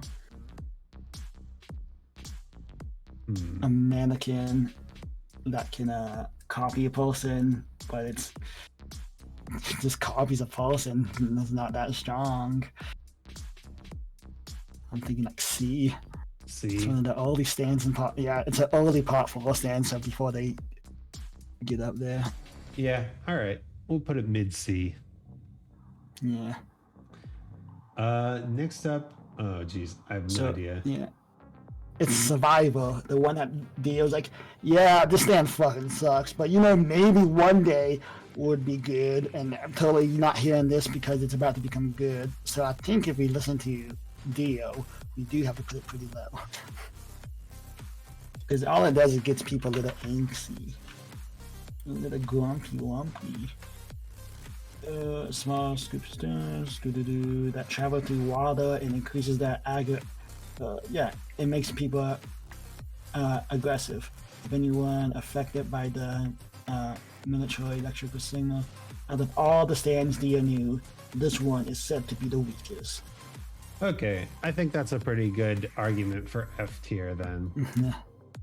Yeah, it's so funny how in like part 6 they're like, actually Dia did a lot of traveling. By before he the was in way, Egypt. Egypt was just like the last place Dio went. Yeah, it was so weird. It was like it seemed like he like partly Dia woke up like, oh, I gotta stop fucking with the JoJos again. Oh, sick! Jonathan had a kid. Oh, hell yeah! First stop, Florida. What was that? I've always wanted to see the States. Pluto has We'll have some bastard kids. Pluto has transformed into a footrest. Oh, finally!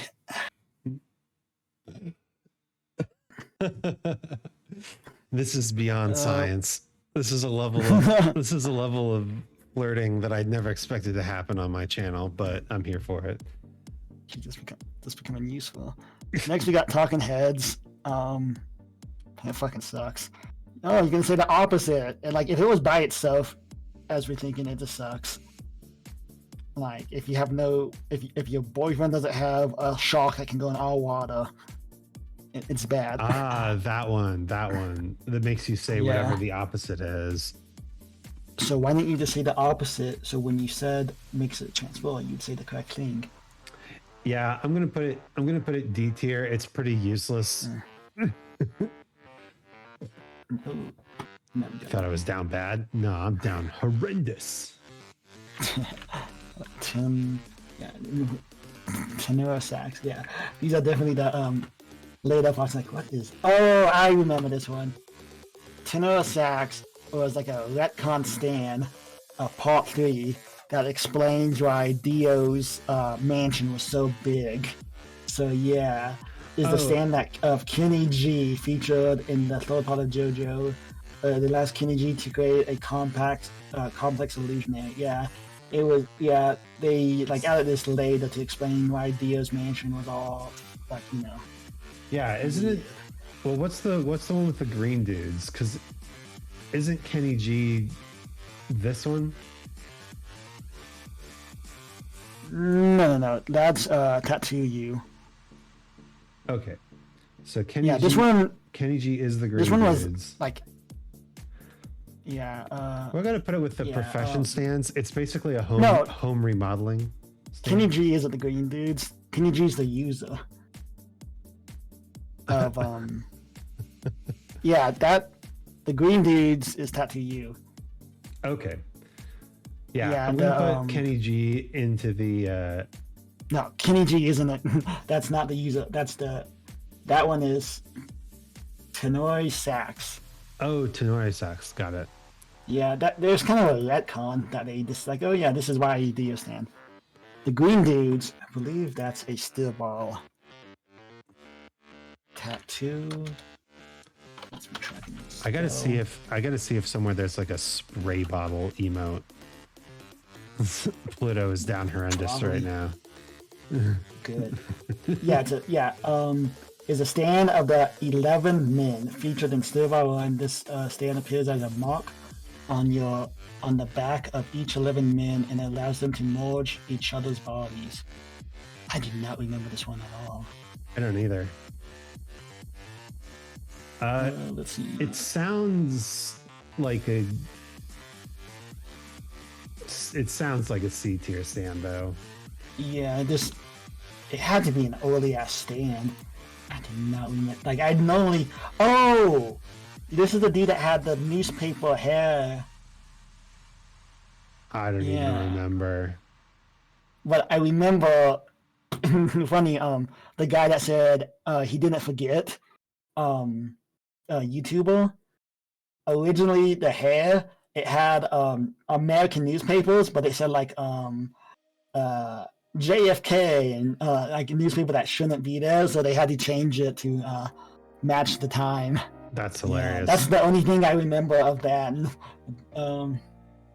Body slide allows the 11 men to phase into each other by using the tattoo on their back as portals. I need to sit down somewhere. OMFG. Anyone watches this video in its entirety, I'm sorry. This is on me. Y'all caught me slipping. That was not meant to be. This is a safe space for slipping. Don't worry. Member of the group dies. We allow mistakes in this space. Oh wait, who's the user? That might help. Oh, this says of the 11 men. This is Iggy's stand, isn't it? Who knows? Oh yeah, the Fool. The Fool. Sand can control sand, so it's got. It was pretty good because they were in the desert. Yeah. I think it goes like along with like Fire Boy. Yeah, it's a strong elemental stand. Oh wow! Look at all of those level 3s. The great. Oh, now we get to some good warriors. The person I'm talking about is right here. I'm frightened that I am without Shane. Fight him! Show your dominance for once. Fight him. Pick a fight. That's Lovis's advice. Yeah. Me, I would say it's okay. You can be awkward. Listen, the best type of relationships are ones where you're like awkward together. Covered in blood. Oh, yeah, that's cool too. Can't do that. The next one's not dominant and very fragile, soft and squishy, soft and just like how I like them. Soft and oh my god. Oh, so autocorrect. Never fix that. You can't say autocorrect when you're talking. I don't know. I hit the keyboard.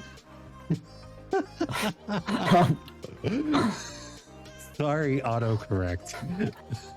That's not how that works. That's not how any of this works. You don't know how my keyboard's set up. It's like European or something. Maybe you do. I bought this keyboard in America, so I haven't actually had a European keyboard yet. Yeah. What did you know? It's weird. Did you know that on a German keyboard, almost everything is the same except the Y and Z keys are switched? Like, why would you do that? Wait, what? Is Z used more often? Yeah, Z is English. Z is much more common in German, and Y is much less common. So it makes sense. Yeah. But like, why would you just make that one change? So it's not called a QWERTY keyboard. It's called a QWERTY. Yeah, it's like a quick quartz keyboard. Quick, what's keyboard in German? Oh, I don't know that one. Pluto, please breathe. Nah, dude. Breathing's are like doctors. They're for chumps. Breathing is like doctors. It's for chumps. That's quote of the day. That's gonna be on my tombstone. It's gonna. Like you should have done both. Well, if you think about it, like quote of the day is the best quote that you can think of in a particular day, but the thing you put on your tombstone is like the quote of your life, right? Best quote you can think of in your life. Gotta go on the tombstone. See, that's why my first words were quote, so my last words can be on quote. I'm playing the long game. That's why I'm getting cremated. I'm only getting half cremated. And then it's going to be open casket. And that's not the half you're thinking of. It's right down the center. but if you get cut in half, like legs and torso separated, then you can save money with a child's casket. Ooh. No, I'm gonna get it like my left side cremated, so I can have my other side look like I'm stuck in the ground. So yeah, give the visitor some fun to look at. 1/4 cremated. Just take a leg. I don't know. Depends how much if they have a coupon or something. Would you rather? Okay, given the option, would you rather have your body after death donated to cannibals or necrophiliacs? Necrophiliacs. Really? Yeah, without a doubt. They're probably more likely to like preserve it for longer. Yeah, but yeah, so they can have. Why would I deny somebody some fun? Seven the Vampire, welcome and thank you for the raid. I hope you enjoyed Final Fantasy 14. Here's the question of the day. If you were to die, would you rather have your body donated to cannibals or necrophiliacs? Lovis here, my partner in streaming, says necrophiliacs because no one is fucking my dead body. What is wrong with you? Look, we can compromise. The cannibals can have like my liver and all the juice stuff inside of me, and they can do stuff to my insides.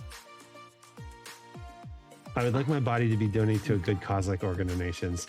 Yeah, I think that's like the best cause. If you're not an organ donor, then you should definitely do that. But I'm saying, yeah, I'm gonna. What if your body was stolen by a like they're about to perform the organ donation surgery and the body just goes missing? And there's a ransom letter. Only one of us can get this. Wow. Cannibals. You guys gonna leave me hanging out? See, cannibals. What if they like don't cook you? Well, that's how I feel. What if they like cannibals? At least cannibals, like I'm providing nourishment, right? Yeah, but what if they like? I don't like the dog meat. Let's just have like the shoulders, and then throw the rest of you away. Like that's so wasteful. The necrophiliacs are gonna use every part of me, and probably even make some more parts of me to use. They're like, man, I don't know about this guy when he's alive, but afterlife, he's an alright buddy. And then they're gonna be passing me down to generations. Like, Grandpappy, when can I get it? When you're old enough. Look. When do I get the carefully preserved sex corpse? Plus, like, I know the necrophiliacs are gonna appreciate me. The cannibals, they could be like, I don't know, it's a little like chewy on my taste. And then they're gonna talk shit about me, like, I don't know, he could have probably used some more vitamin like C, and like, I drink so much orange juice. King Pluto's pure dark meat. Also, congratulations on beating Lance and Heart Gold 7. That's hell yeah. We got another person finishing up a Pokemon game this week, weirdly enough. That's yeah, Pokemon's having some fun. I think cannibals, because at least I'm feeding people. Being with necrophiliacs would end up with giving everyone involved, including my postmortem self, many STIs. A little out of pocket, yes. Yeah, but you'd be taking them in them, like, you know, so it doesn't spread to anybody else. You shall be the savior of all necrophiliac diseases. That's how diseases work, right? You're the lightning rod. Yeah, there was a... Again, I don't go to doctors. Hilariously, there was a Pokemon ROM hack that they did so long ago where the goal was not to catch all the Pokemon, but to catch all the STIs, because you believed you believed in the rumor that... Did you bring us? I promise it's not always like this. So we were just going on about JoJo. He brought it up. If you believed in the rumor that if you get all the STIs, they just cancel each other out perfectly. I'm not a necrophiliac. I just get it. It's not for me, but I understand, dude. Okay, thinking about the cannibalism, can I ask how they would cook me? Like, is it just gonna be like, oh, we touch your body? Or are they gonna be like, we're gonna smoke you with some hickory wood for a good 12 hours and make a good brisket, then I'd be like, all right, I'm listening. Getting with a vampire is technically a necrophilia. You are correct. Yeah, so it's a zombie, but apparently no one likes zombies. Like, yeah, they're a little bitey, but you get used to it. I just worry about things falling off, right? I don't want to get something stuck in me or out of me, right? Hey, look, whatever happens, happens. I'm just gonna be a weird after. No, I'm not gonna say that. Why? You're corrupting me, Elvis. You're the one that brought up necrophilia or cannibalism. I was like, hey, do you like JoJo? Like, hey, you ever thought about what's going to happen to your body? No, that's not how that happened. I'm pretty sure King Pluto has my back. I don't know about that. I just hope the cannibals prefer pork chops instead of lobster, if you catch my meaning. Yeah, I do completely understand what you're saying. I do not want to be boiled alive. And also, can we talk about how every single portrayal of cannibals in media is all about boiling people alive when it's like the worst possible way to eat someone? Oh, yeah, I was about to say, it just, you lose so much flavor. Well, not only smoke it for like a good 12 hours. Not only that, but you're cute, no, but I know my you date someone who has a passing interest in necrophilia, and you're just like, okay, I'm writing in my will, you're not allowed. Yeah. When I die, you're not allowed. Off the table. No. You know, that would be so funny to do in your will. Like, and to my dearest wife, do not eat my body. And she's just like, whoa, no, he's joking. No. Why did he say everybody have to be here to hear the will? He's joking, please. Oh. It works with crustaceans because their rancid digestive systems are tiny. Mammalian insides are full of guts that stink. Yeah, exactly. You're going to void your intestines, and that is not good. Or the soup. I'd go out like Odin. Come on, you're not telling me that was one of the coolest scenes in One Piece? It was truly the best flashback in all One Piece. Oh, for sure. See, come on. If you're like, I'm gonna boil you alive, I'm like, can I hold my friends up as I die? And they're like, that's kind of fucked up. No, it's gonna look so cool. I mean, yeah, okay. You gotta find a friend. The boiling your victims alive in a cauldron is 100% a plot device, either to make the Bugs Bunny hot tub joke or allow your protagonist to escape alive, right? No actual cannibal would boil someone alive if they were planning to eat on them. Yeah, I bet some of those cannibals in your chat right now are like, come on, dude. I know how to saute a thigh. Any cannibals in chat want to chime in? Yeah. Come on, cannibals. How do you like to cook your human? Hey, I'm going to boil you alive. Well, okay, I've got to take a mean piss first. Hey, why are you drinking that water? Stop drinking so much water. Oh, you can't stop me. I will allow you to boil me alive, but first I'm going to eat 17 bran muffins, drink 3 cups of coffee, and go to Taco Bell. Do you think they ever try to be sneaky? Like, hey, dude, I got this hot tub.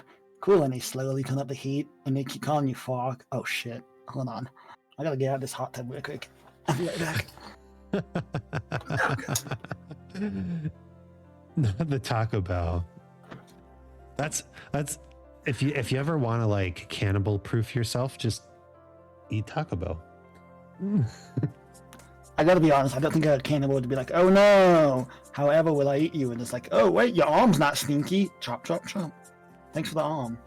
But if you best way to not get eaten by a dapper cannibal, drink prune juice and eat Taco Bell. So true. Where are we?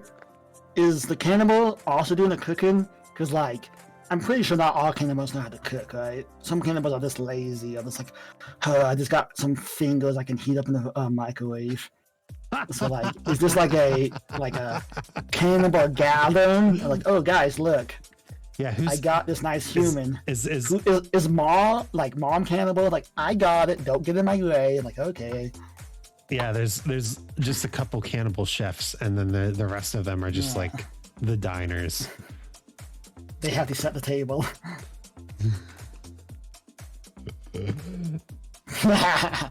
Pluto be trying to riz it up here in my chat. Okay, let's Shit, dude. let's try to finish this tier list today. Fine. Pluto. He's keeping me away from Pluto. Cool. Where were you? That was Oh, Grateful Dead. Yeah. I promise that tangent was All on Isaac. So, Grateful No. Dead is a pretty cool one. Can make people age super fast and die. oh yeah, And the design is nasty looking. I like it. One of the more like monster dudes. I'd say Like, this is where we see that. Grateful Dead is better than your average debilitation stand because it's a wide range debilitation stand. I'm putting And it can straight up just kill you. mid B tier. Hey, it's my stream. I'm allowed to cock block on my stream. Got it? Yeah, it says it on his bio. It's kind of, I get it why he always has it in his bio. Yeah, it's pretty cool. You want Especially, some like horny streams? Like go to Lovis's stream. what? All I've been streaming is Pokemon and well, I mean, yeah, sure, I don't wear pants, but that's besides the point. I'm just trying to put you up, man. I'm just trying to set you up for some viewers and chatters. Who's next? The Hand? Yeah, the Hand's pretty gangster, but not used that well. Yeah. It can just erase anything. I say like I'm saying A tier for sure. Yeah. But the question he was is, the main Joe, bro. should it be S tier and just brought down to like B level by its user? I think it's still an A tier because it doesn't have that much range. It's the Hand has to touch something. Fair. Maybe like it's mid to low A or something because of the user. I do think it's Yeah. I wouldn't say it goes below B, but yeah. Okay. Like if it's I'll used. I'll move it down a little bit. I definitely think it's top tier. Yeah. Very good stand. Yeah, it's up there. Another one if like, oh, if the user was just a little bit more. Mm-hmm. Oh, now we get this dumb one. The lock. A lock that makes you feel sad. Yeah, it's bad. I'll just say F. I would say D. It just makes you feel sad. Yeah, it's like it's like very narrow manipulation, but it does actually like do something. Yeah, low D. Not this one. It's Pluto's leaving. Bye, oh, no, I gotta Pluto. look back in the chat. Bye, Pluto. How long does it take Pluto to go around the sun again? Like, I don't think 50 years or that like modern recorded history has even experienced one Pluto orbit. So my cat decided my fingers need cleaning, but it's the fingers I use my mouse on. So, so next we got the war. Whoa, that's how to say plural. We got the ward from the Force Universe and then Stillbar Run. I don't think there's any real difference between them, but I put them in there just because technically they are two different stands.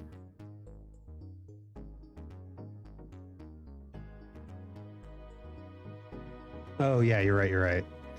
Yeah, so they're pretty much the same. Just yeah, I don't recall any difference. Okay, I'm apparently just taking up the entire screen right now. So we've got Dio's the world and also Dio's the world. I mean, these are definitely good stands. Yeah. Uh, Would you like put them in S or high A? Because I forget how long can they freeze time. I guess. it's time manipulation, dude. It's good. It's, Yeah. They're Yeah. We're S not tier. thinking. They're S tier. Yeah. Well, what about compared to the other S tier? What do you think? I mean, what else do we have on S tier? Yeah, they're I probably, think it's below. they're low S tier, but maybe not like soft and wet. Like soft and wet, they could beat, but Yeah. maybe not dirty deeds done dirt cheap. Yeah, or Infinity Die. Like, I think Infinity Die. Then again, that's hard. What can win? Time freezing or making you die in forever? Guess who moves first, huh? I mean, making you die forever is the top tier hacks. That's like a totally But different could you? level. But could you freeze time before you die? Before each time. Hey man, that's who would win?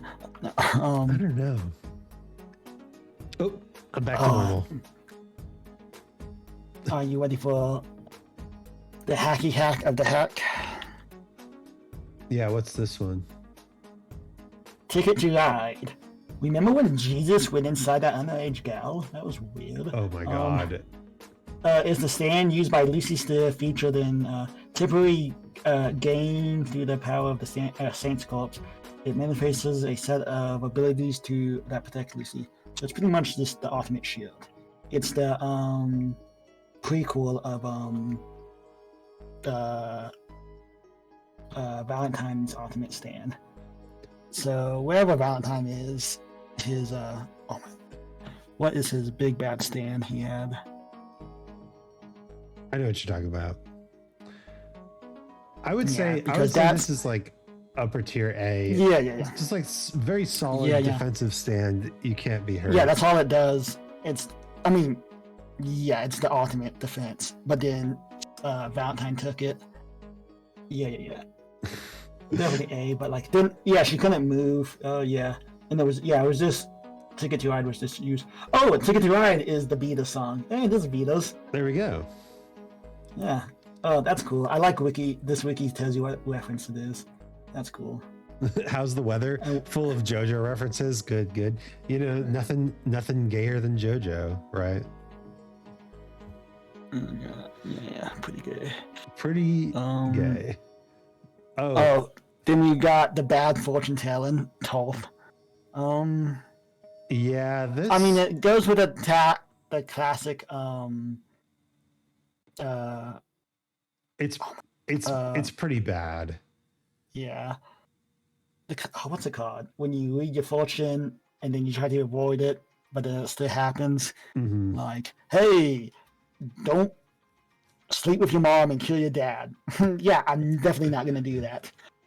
Okay, you motherfucker, you better not. That's funny you say that. Classic. Yeah. It's the Oedipus complex. Wish anti-fulfillment. Pretty gay, homosexual gay, in my personal opinion. Tomb of the Boom. Oh yeah, this dumbass stand. Technically, the stand has 3 different versions. Well, I was definitely not going to put all 3 there, but it's in Stillwell, used by Benjamin Andre and L.A. Boom Boom. It manifests as a trio of stands bound to each of the Boom Boom family and having 3 different abilities related to magnetism. Yeah, let me tell you the abilities: magnetism, the Boom Boom family, and Boom Boom. Tomb of the Boom seems to have the power of magnetism. They have control over metal and can notably destroy one of Gyro's steel balls. Ooh, ball crushing, no one likes that. Each member of the family turn people into magnets by touching, including so it's a better version of the plug. Yeah. Okay. I mean, if it doesn't affect yourself, then we can put it in like C tier, maybe. Just a bad, debilitating sort of stand. Oh yeah. actually, if the affect people get far enough from the Boom Boom family, the magnetism weakens. But if the sufferer approaches a victim, the user approaches the victim, the magnetism is so powerful the victim's body will rip themselves apart. So it can be pretty nasty. Man, I kind of want to read Steel Ball Run again. We can move it up in C tier. Yeah, Steel Ball Run. I don't remember so much that happened.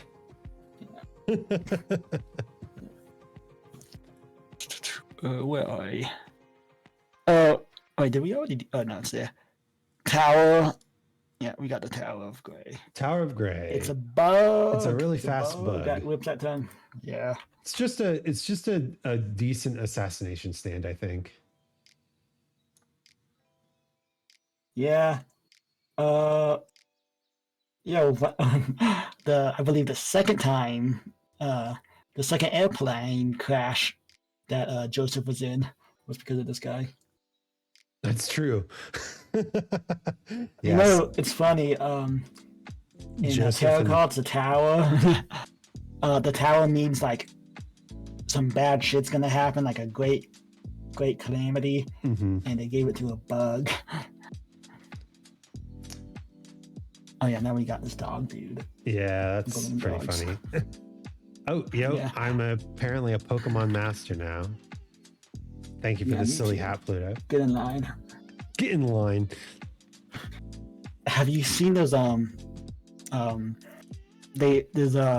Nuzlocke Soul Link where two people play Nuzlocke, and whatever Pokemon they get in the same region are Soul Link. So if one dies, the other person has to get rid of theirs. Yeah, I have heard of that. It seems like a lot of people do randomizers with that. Let's see here. Featured in Steel Ball Run, it's ability that allows Mike O to blow into metallic objects. Oh yeah, and shape them as if they were balloons. Then command said object. Yeah, you can blow into metal things and make. I think it's alright. Versatile. It's a utility it's a useful object. Yeah, we'll just put it with the other utility stands. Yeah, pretty much. Okay, now we've got Tusk. Yeah, we got the different acts because it's hard because Tusk Act 4 is like pretty different from 1, but 2 and 3 are. Yeah, but I feel like I had to put them all in since it's a main JoJo one.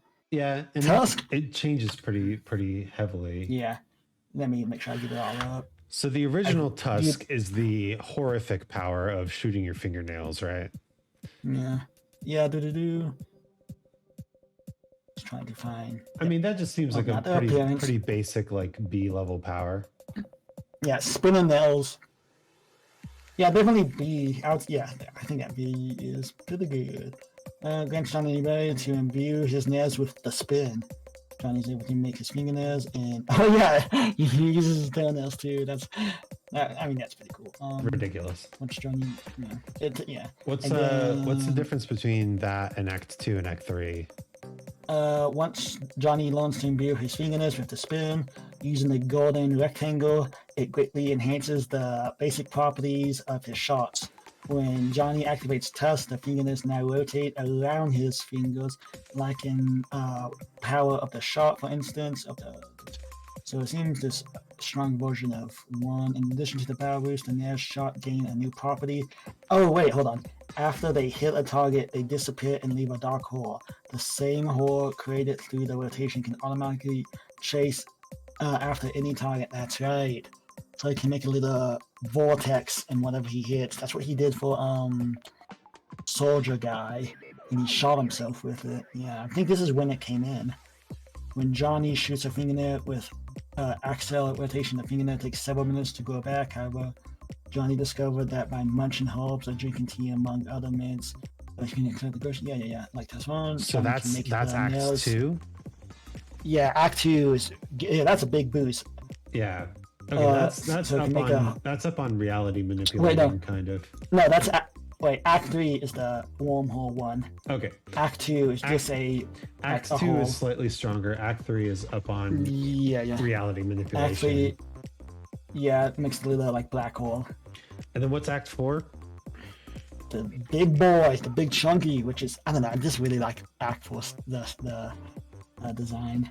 A build with the infinite energy and rotation of the golden spin and is able to deploy it in various ways. Following the principle of the golden spin, the energy wielded and embodied by Tusk X4 is infinite, allowing he can shoot through anything he wants pretty much.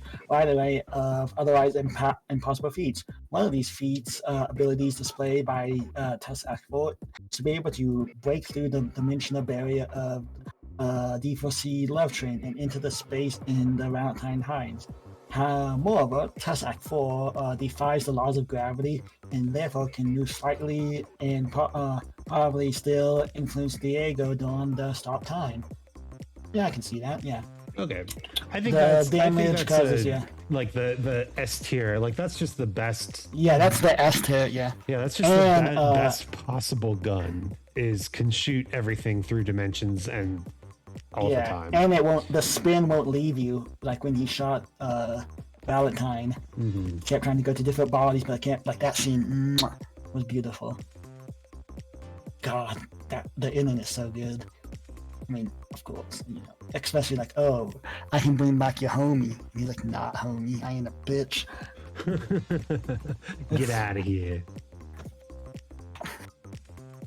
So I think it's not stronger than like the time manipulation stuff, but it's. I mean, it did say it could probably. What did it say? Could the spin would still? Yeah, was that to say it could probably affect Dio? Yeah. As a pair war, Dio could have his. Oh yeah. Dio better to understand physically tears open a hole through the ground and enters the seal with this hole. The spin is also transferable between objects. As the parallel world, Diego cut his leg off and threw it to Johnny, transferring it. Okay, that's this. So I think even if time stops, the spin would still mess with him. Yeah. All right, we could put it higher than that. Yeah. I don't think it's quite on Hacks level though. No, it's S, but not Hacks. Mm-hmm. Right. I think the difference between Hacks and S is you can run away from S. Like you can get away from it. Like, and even if say you die, right? The world is not going to be irrevocably fucked up from your power. Okay, next we got Underworld from Stone Ocean. I do not know this one. Oh, wait, hold on. Other allows forces to use a wide variety of action to its advantage. The stand itself has limited fighting abilities, otherwise I don't care about its personality. Is to excavate memories of events and people from the past through the assumption through the ground contains a memory of anything that happens upon it versus user. So it can remember stuff on the ground and create an illusionary cavern. So it can see things that happen on the ground. Kind of sounds like a kind of alright utility. Yeah. Like a bad Moody Blues. Yeah, very, very situational for sure. Not a direct combat stand. Ooh, we get a cool one now. Well, what's this? I do not. Vitamin C. Remember that cool boyfriend everybody loved? Wait, was it him? Yeah. From Part 8. It is a tentacle stand with a hand motif.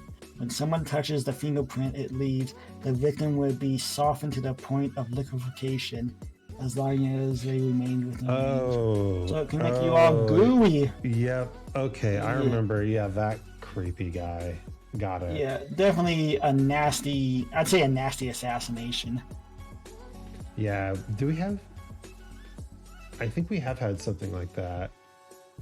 Liquefaction? Have we? Yeah, no. I would say that's better than assassination. It's like up there with Hot Pants and Diver Day. Ah, yeah. It's like a better version of Hot Pants, I'd say. Yeah. I mean, for attacking at least. Mm-hmm. Yeah. Body manipulation. Ugh. Yeah. Speaking of where these two go together, since boyfriend is Walking Heart of Hato. Oh. Huh. She doesn't have King in her stand. Like all the other ones have King. Maybe only the bears have King in the stand. Well, that's weird. I forget how it works. Turning them. Oh, yeah. It turns Hato's heels into pointies. They make her heels stab. That seems just like Wow. not Abilities, heel spikes. That's so. Wow. They gave one of the. Wow. Wait, do we even. I can't even think. Do we see her or does she do anything after that arc? No, she really doesn't. Yeah. She gets high heels. Yeah, I'm gonna My put pal. I'm gonna put that in C. Yeah. black. I mean, I guess he didn't. Like, not a weird plan for All right. Next up Wheel is of Fortune. Wheel of Fortune. Car. It's a car. A big mean car. Oh, that's not the one. Oh, sorry. The car next to it. Yeah, is Wheel of Fortune. here is Wheel of Fortune. Yeah. It's a car. It's a good car. Yeah.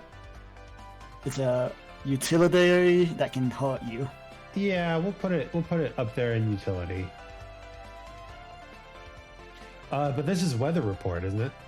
Yeah, weather report. Pretty strong. It has to be S. Because if you include, are we including his Like the complete ability awakening? to make, yeah, like the ability to rain frogs and make hallucinations and snails and shit. Yeah, that's S, because that like almost put everybody out. Even the main bad, he's like, guys, oh my god, I know I'm trying to recreate the world, but did you give my brother his snails back? And they're like, what? Snail? Oh fuck. And then everybody became snails. You thought Pinocchio was bad? Oh my god. Yeah, weather report pretty strong. Yeah. And he's a cool dude. And he's a pretty cool dude. All right. For a good boy. We got White Snake. Final 6. This- We can do this. Yeah. So we got White Snake. This is OG, nothing infused in them. His basic ability is taking the disc out of people's heads, which is his the memories and stands, if you're a stand user. I think this is a strong one, but it's probably low A tier.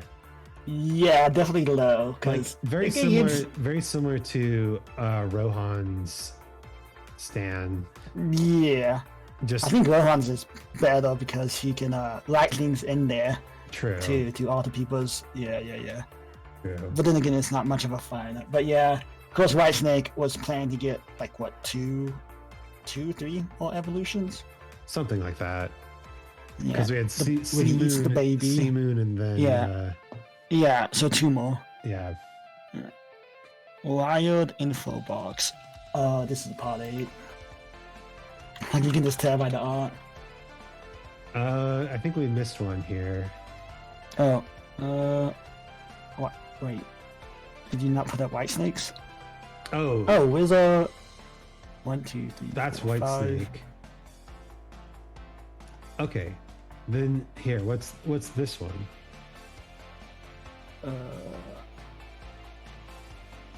Yeah, the White Snake is definitely that one. I think we skipped this one. Oh, that's White Album. White Album. Yeah. Oh, ice power. Yeah, wait, this is actually pretty OP. A pretty strong elemental. He just had that one air hole, which he knows how to. Thanks for the. Yeah, he's probably one of the greatest master, strongest users of his own ability, making the ice rink and all that. Yeah, I'm gonna put that. I'm gonna put that in upper A tier. It's just a very powerful stand. Thanks for the look, Pluto. Get a good eep. All right, now we've got the Part 8 dude What? with Yeah. wires in his mouth. Yeah, wired info box. I'm feeling like kind of Oh, why? utility or maybe Yeah. debilitating stand. It manifests as a pair of hooked cables that can travel to a different dimension to lure targets with artificial bait. The different dimension's pretty cool. Oh, it's parts. No, not 8. It's 7. It's for Johnny. Hmm. It must have been the early stand. I'm gonna put it in C tier. It's like you still have to be a good fighter. Just it's the luring, right? Yeah, low and wide. Yeah. Okay. Of course, yeah, you can tell when like something's a bit of an early stand. Yeah. Oh, now we got the perfectly balanced stand ability. Wonder of you. Is this hack? Is this hacks? Yes, it's the definition of hacks. You can't chase me. No, you would die. Like it's such. Honestly, it's my least favorite villain stand just because of like BS it is. Yeah. I like it as a concept, but it is not very narratively compelling. Yeah, it's just like you can't even like the part that like you can't even think about chasing them. I was like, God. That's the yeah. I just did not like. Yeah. Bottom of hacks. Yeah, I put it in bottom of hacks. It's still getting beat out by like dimensional breaking and time looping. Yeah, if you can do that, you can get to the dock though. Yeah. Yeah. Pretty much all those would win against the dock though. Next we got some yellow boys. The last one from part 3. This is it's the better version of the part 3 brother that could change his face. Yellow Tempest. Oh, Yellow Temperance is a blob-like stand that consumes flesh to grow in size. It can wrap itself around the user in order to provide either disguise or an impediment distance. So yeah, it's a pretty good. It can disguise, attack, and consume.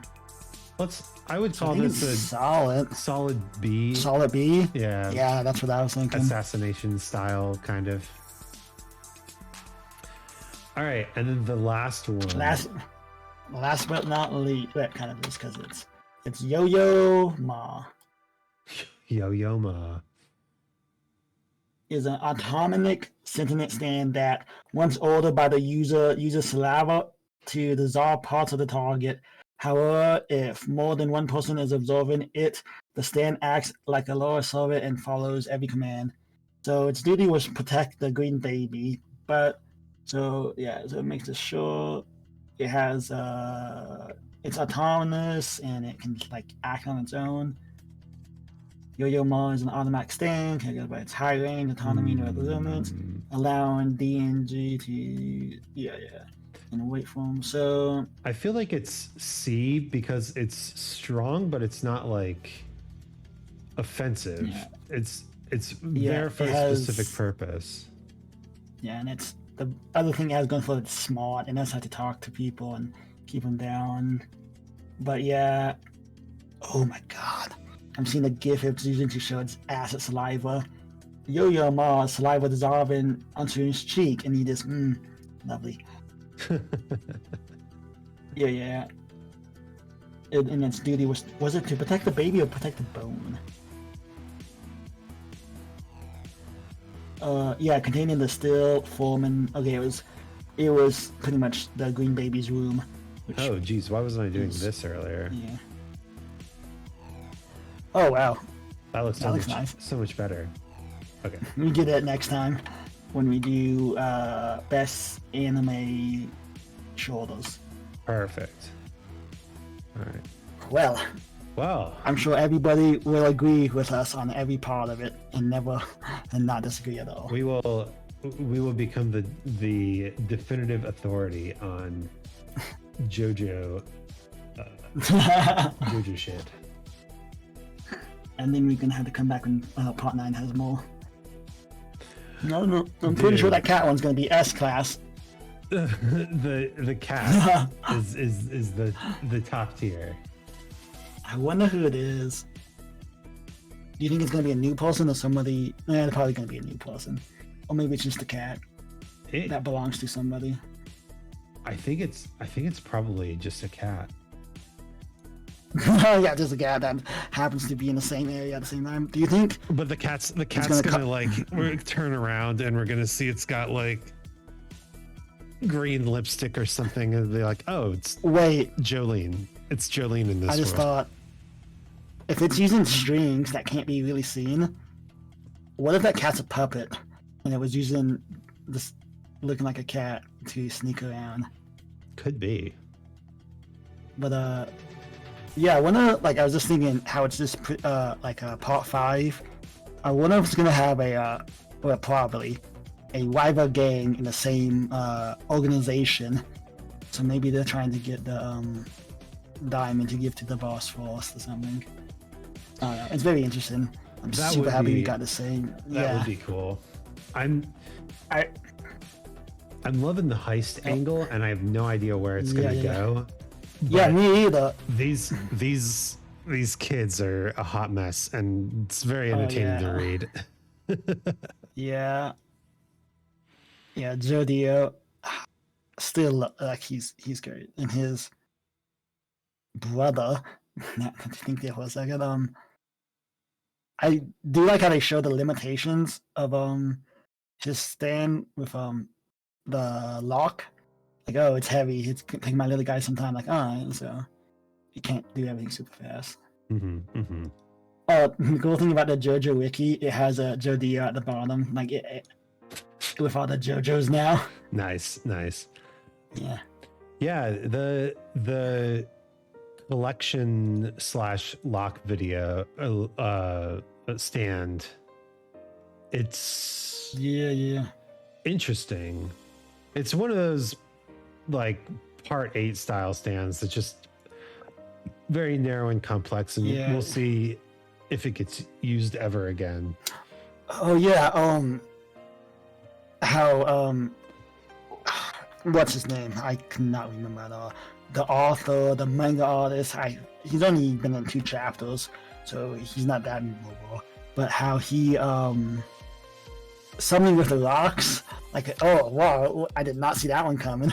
Oh yeah, well I mean we are technically still in the world of JoJo, so rocks. Yeah, the stone people. Yeah, that's what I was thinking. Like, rocks are still a thing. I didn't think, but seeing that how he's trying to study like lava rocks and like it was like ooh. And that's I was like, I thought he was just gonna be the classic Rohan from like part 4, him just being like manga artist that sometimes sticks his neck out for things he didn't want to, but it looks like he's already doing some investigating himself. I'm like, okay, that'd be kind of cool if he's the one that like reveals some truth to the kids and sets them off to their own path. Yeah, I think it could be really, really interesting to see how he incorporates into the bigger narratives of the universe. Yeah, because these small town criminals, like, they're cool and all, and JoJo, like, come on, but they're going to be the heroes eventually. But right now, they just know nothing. Yeah, I keep thinking like, from part 5, come on, you want to be like Jonah, don't you? You want to stop this ego organization? No, I just want money. Yeah, but you want money to buy orphans food? Nah, son. I'm just here to get rich. Yeah. Money is power, and I'm a mechanism male. And do you think I saw that theory when the 4th chapter came out, how the one guy that can grip things with his muscles, how he got super fit. Some people were like, oh, he might be a rock human, because how rock humans go through that metamorphosis. So I was trying to see if you had any reaction to any of the rocks when it didn't look like. I mean, like if he saw one, like, oh shit, that's part of. But he seemed like, oh, what's he doing with these lava rocks? Like, it would be cool if they did have a rock human with them, just like, oh yeah, honestly, it's probably the weird new guy, right? Yeah. I mean, It's definitely not Jodio or Dragona. no. No, I'm pretty sure that might have come out. I think it might be the whip dude because another thing I saw is how his ear was bitten off by his dad. Oh yeah. But it didn't heal up like a normal human does. It just looks like a chunk is out. But yeah, I mean, it would be cool if they found some more human try just like not trying to mess around. Do you think we're gonna see the Wakaka again? I don't think so. I think that that's probably the plot device of part 8. So yeah, probably not. At most I can see maybe like Jodio find some people trying to sell some stuff, and it's the Wakaka, and he looks at it and just like throws it away, like, why do I need this plant? This is dumb, and just like moves on. Like I can kind of see something like that. Like, see, guys, we're not doing this. Get out of here. Yeah. Yeah, I'm excited to see where it goes. But what character would you want to see? What character would I want to see come back? Besides, the Josuke and all them. Besides the other JoJo. I mean, it feels like it's a part 5 parody, or it's like the alt universe part 5. Yeah. So pretty separate. Yeah, I'm interested to see how like if we get someone with a stand similar to Purple Haze, like how would that work in, because Purple Haze was such an interesting stand. Yeah, and it's a shame what happened, how he got rid of him, because he was having some issues with his father, and he didn't want to, like, it kind of reminded him, so that's why he took the character out of the story. So it would be nice. But yeah, what would you call it? What's similar to Purple Haze?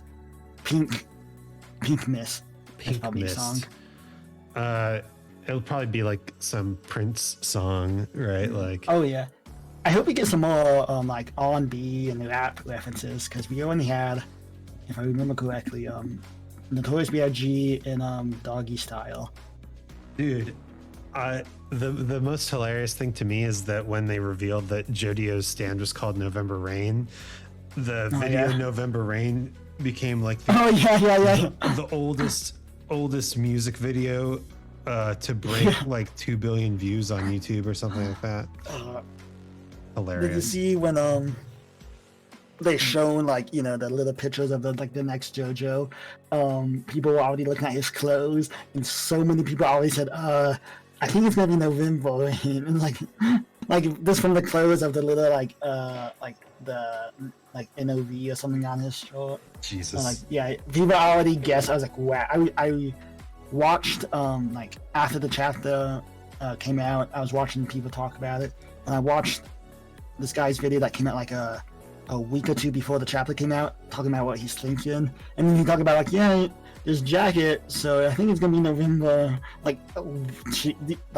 Wow. Watch smart people talk about stuff you like. Oh yeah, I love watching smart people talk about things I don't see. Like, hey, did you see the spot in One Piece? Luffy's made out of rubber. I'm like, how did that happen? Well, he took a bite of gum. Well, actually, it wasn't gum. It was the human no meme. Oh, I know. Yeah, that meme doesn't get old, does it? Anyway, let's call it for here. This is hella fun, and we have other tier lists that we can do in the future, but we should also maybe play Elden Ring again. Yeah, I haven't touched that since I did my marathon. Yeah. Wait, let's see here. We could do a One Piece one. That would be sick. What's the best ever fruit? And it's just Logia and Mythical.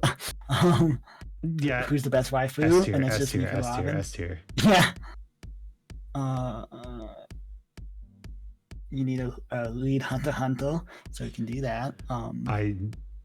Man, I will read it when it's done. Actually, you can just honestly, the anime is so good, and kind of some parts are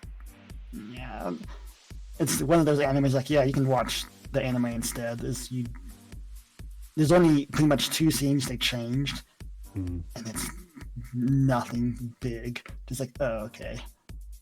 It's the anime, so it's my favorite anime of all time, and I will fight anyone and everyone who disagrees. And then then it was on hiatus for about 5 years or so. Came back for a bit. Now another hiatus, but that's fine. The author has a bad back, so. Yeah, I've heard that there's a lot going on with that. Yeah, so. He has some health problems, and like it's kind of nice. The community's like, when he came back, he was doing like a chapter. We were given a chapter every week, but those chapters were finished,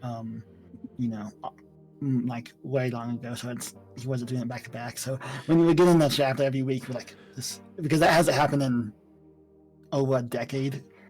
Getting chapters week to week. So we were like, is he gonna be okay? But then after chapter 400, he's like, okay, we're gonna be going on hiatus. We're like, yeah, that's fine, we get it. So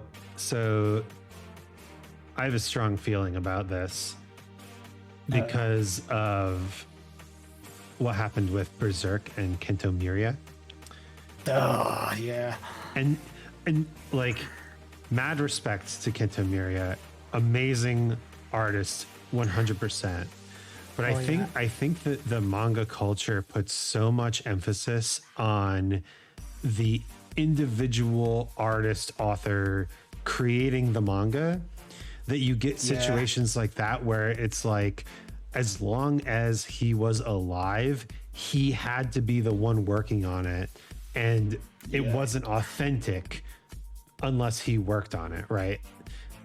Yeah, but after his death, his assistants took his notes, and we've actually been getting like chapters. We've actually been getting like a chapter a month for several months now. It's like insane, amazing. Why didn't no one think of this, that he could move to a position of creative director instead of actually having to devote himself to breaking his body over putting out this manga?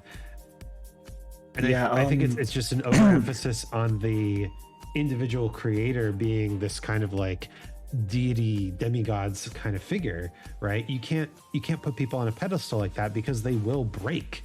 Literally, they will fall apart. Yeah, with his team, the guy that took it over, that's like the head now. He's like one of the only, like, I can't remember exact numbers, like the 2 or 3 people that hold the whole, like, was told the whole story of Berserk. And I can't remember the other, like, came out like a manga that was said written by him, but it was like mostly his team doing all the artwork. And some people theorized that it was being getting them ready to do take over for Berserk, like to help him with it a lot. And then after he passed away, I think that manga was like canceled or put on in different hiatus, whatever. I forget what they said, but so it does seem like that story was helping him prep for it. But dude, he was the first. You need to like let your creators have their own, space. You need to let them have the means to be healthy, to create in a healthy way.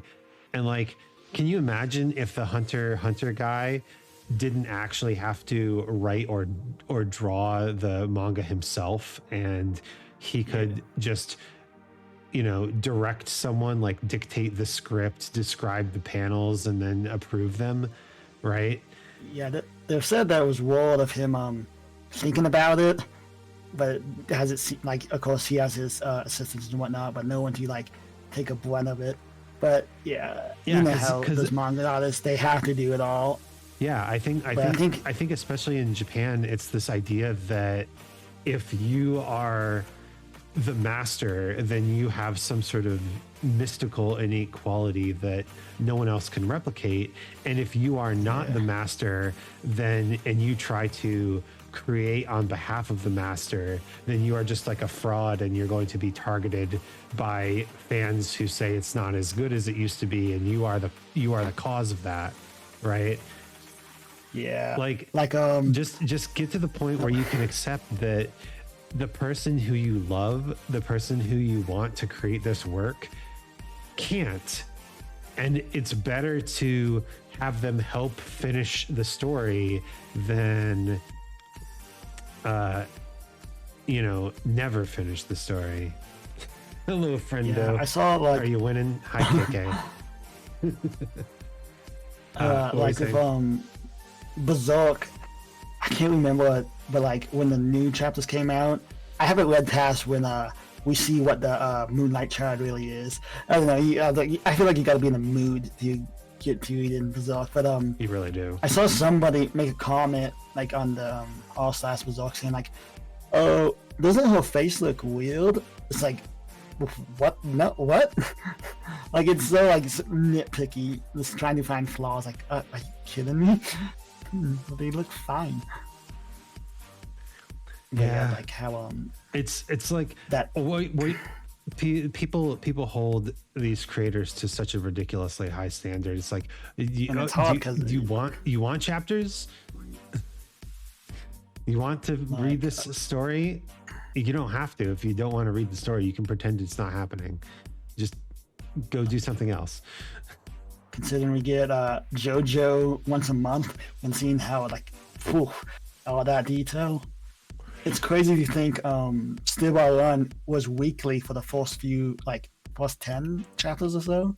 Yeah, I can't even That's imagine. Mad. And then, can't even imagine. have you ever watched I forget the YouTuber, but the day in the life of like these Japanese workers, and he did one of a Japanese mangaka. It's pretty interesting. It's the mangaka of Winter Girlfriend.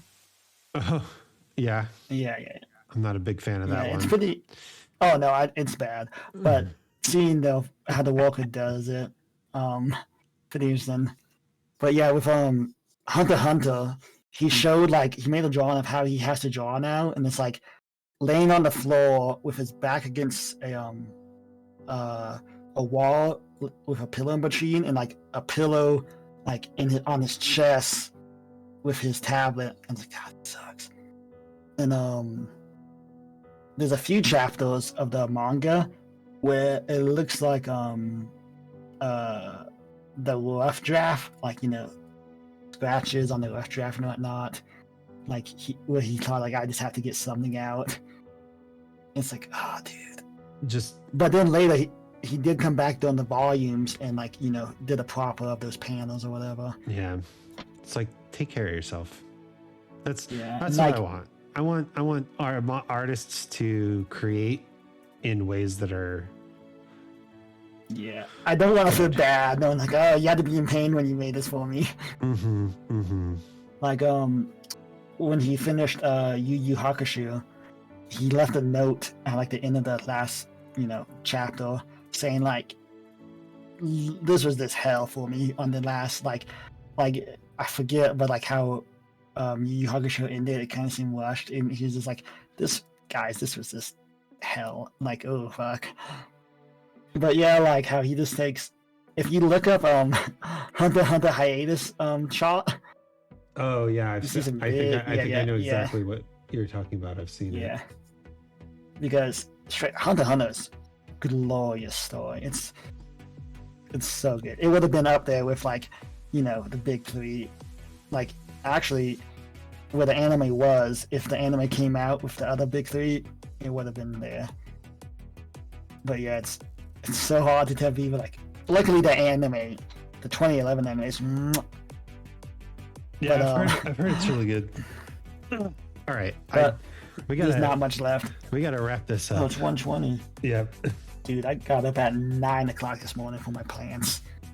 Yeah, let's call it. Thank you everyone for joining. This has been super fun and yes, wild. this is delightful. glad we finished it. Can't wait for the. I'll post up the full tier list on Twitter. And sorry, what was that? Oh, this with the caption. This is the correct. Everybody This is the correct. correct. No arguing now. I just saw the Yo-Yo Ma localized name is Yayama. Yayama. Yeah. So it is a Sunday, and that means we are going to be rating someone who we've never rated before. And I forgot what day it was. I don't have anyone in particular. So is there... Ooh, I got an old homie. My first homie that followed me. Yeah, let's go. Ever since when I had my old name, it is based Karuma. So based Karuma. I see that. Kare. Yeah. Okay. Dude, I haven't talked to him for a while because he's been streaming this late. I'm like, I gotta go there. I don't even know if he knows my new name. All right. Well, we're gonna follow him real quick, and then we're going to raid. So thank you everyone for joining. This was very fun, and we're going to go check out Based Karuma, who is probably currently thanking me for following. Yeah, there's always that delay when you raid somebody and follow, like, oh shit, I can't hear them. Yeah, I'm not paying attention right now. But anyway, until next time, my name is Isaac Anzu. This is Lovis D Frog. Make sure to check him out. And raid message. And I will see you all next time. Oh shit, Bye-bye. I canceled the raid. It's so finicky. Okay, Based Karuma. All right, seriously, see y'all next time. Let's go raid. The raid message is in chat. Okay, bye.